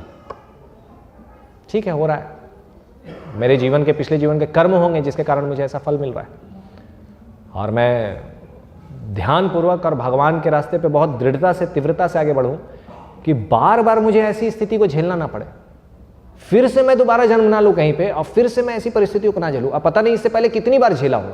ये तो बहुत छोटा सा उदाहरण है, इससे बहुत बड़े बड़े उदाहरण आकर के लोग हमें अकेले में बताते हैं। तो इस चीज को दोबारा हम ना झेले, इसके लिए हमें प्रयत्न करना चाहिए। क्यों चिल्लाते हैं, क्यों ऐसा व्यवहार करते हैं? इंद्रिय भोग में संतुष्ट नहीं होना, ये उसका कारण है। इच्छाएं पूर्ति नहीं हो रही है, पूर्ण नहीं हो रही है, गुस्से में परिवर्तित हो रहा है, गुस्सा ऊंची आवाज में बाहर सामने प्रकट हो रहा है। इंद्रिय भोग को छोड़ पाना वो सबके बस की बात नहीं है। अपनी इंद्रियों को रोक लगाना, उसके लिए बहुत ट्रेनिंग चाहिए। और उसको सोचेंगे तुरंत किसी के अंदर आ जाए, वो बहुत कठिन है। भगवान की कृपा, भक्तों की कृपा होती है, किसी को समझ में आ जाती है, ऐसा है। हरे कृष्ण। जी सर ये कोई ऑफेंस वाली बात नहीं है, बट अगर सभी लोग हमेशा बैठ करके हरे राम हरे कृष्ण करेंगे तो सर हम अपने आप को फील कैसे करेंगे, अर्निंग कहाँ से होगी?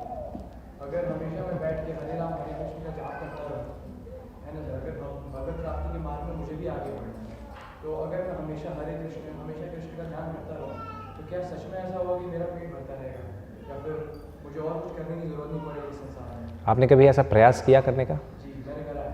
जैसे कि अगर मैं पढ़ाई छोड़ दूँ, पढ़ाई के टाइम में बैठ के हरे कृष्ण 108 माला जप करूँ। आपने कभी ऐसा प्रयास किया कैसा प्रयास?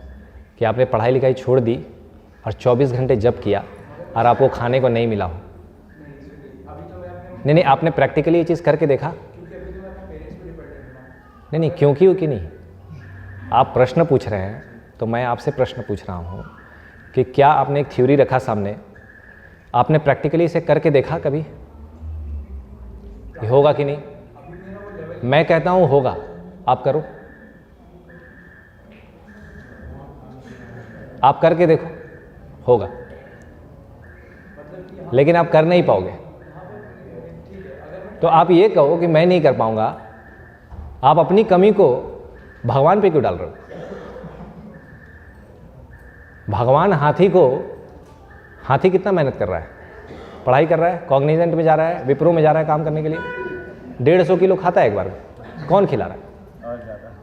भगवान खिला रहे हैं ना, आपको भी खिलाएंगे, आप करके देखो। लेकिन प्रश्न था आपका कि अगर हम सिर्फ ये करें तो हम खाएंगे कैसे, है कि नहीं? हाँ, तो ये, हाँ, सोसाइटी का डेवलपमेंट अलग चीज़ है, उससे ही मैं प्रश्न पूछूंगा आपसे कि आपने सोसाइटी के डेवलपमेंट के लिए किया क्या है? आपने अगर कुछ किया है तो फिर उस पर हम विचार कर सकते, चर्चा करें।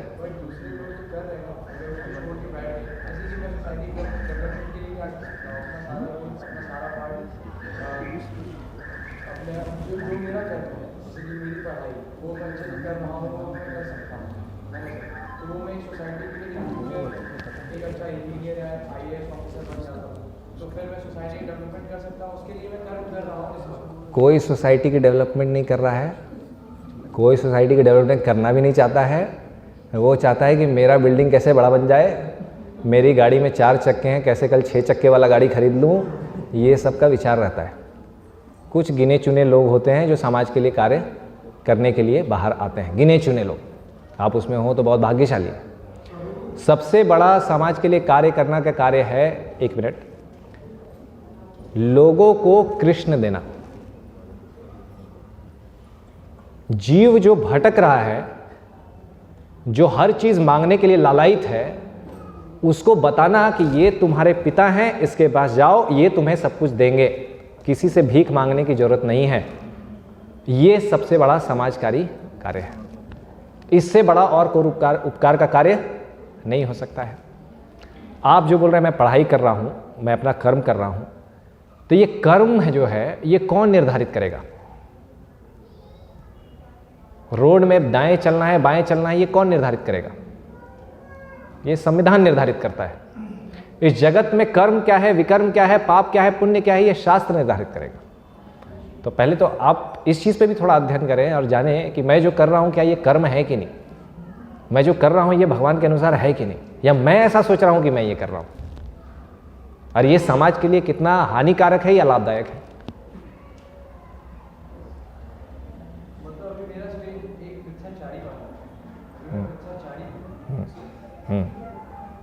तो अगर भगवत मार्ग में अग्रसर होना है तो मैं किस प्रकार के कर्म करूं धर्म के अनुसार?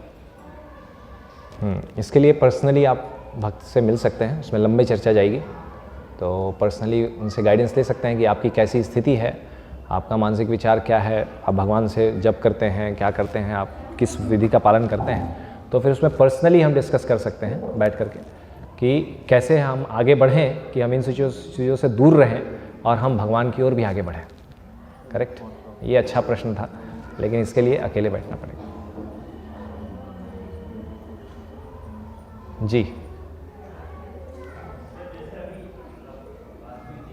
थोड़ा जोर से बोलो।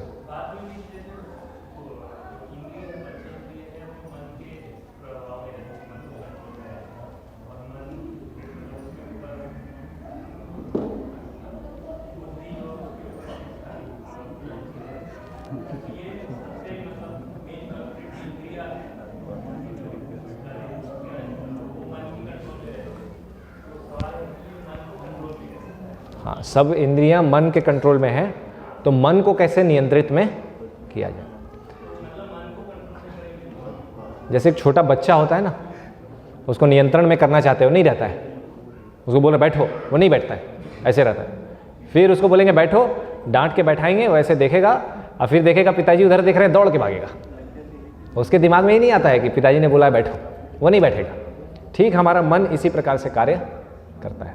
लेकिन अगर उसी बच्चे को हम चाहते हैं वहाँ पे बैठा रहे, तो उसको कुछ खिलौना ला के दे दे या कुछ ला करके दे दिए अगर, और उसको इंगेज कर दिए उस कार्य में, तो बच्चा वहीं बैठे रहेगा और उसमें संलग्न हो जाएगा और खेलते रहेगा अपना शांति से, वहीं बैठा रहेगा। लेकिन तो आपका पर्पस फुलफिल हो जाएगा।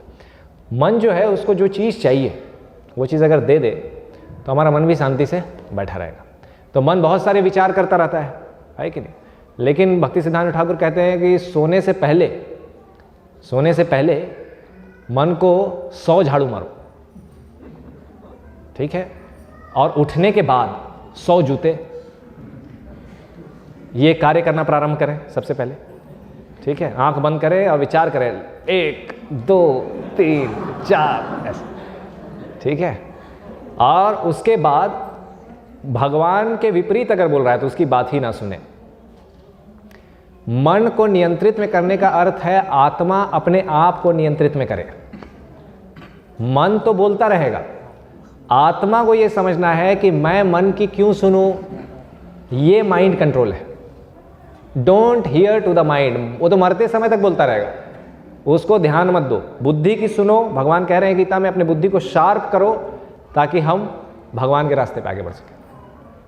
तो मन की नहीं सुनना, ये माइंड कंट्रोल है। तो इसके लिए प्रयास हमें करना चाहिए। हरे कृष्ण जी। आगे हम आरती और कीर्तन करेंगे। जिन्हें भी प्रश्न है वो आगे पर्सनली पूछ सकते हैं। एक बहुत अच्छी पुस्तक है भारतीय नवयुवक को संदेश, बहुत सारे नवयुवा आए हैं आज, तो वो इस पुस्तक को देख सकते हैं, हमारे बुक स्टॉल पे मिलेगा। हरे कृष्ण। और भगवत गीता है और अन्य भी पुस्तकें हैं बहुत सारी, जिसमें आप इस शास्त्र के ज्ञान में बहुत आगे बढ़ सकते हैं। हरे कृष्ण। श्रील प्रभुपाद की जय। श्रीमद् भगवत गीता की जय।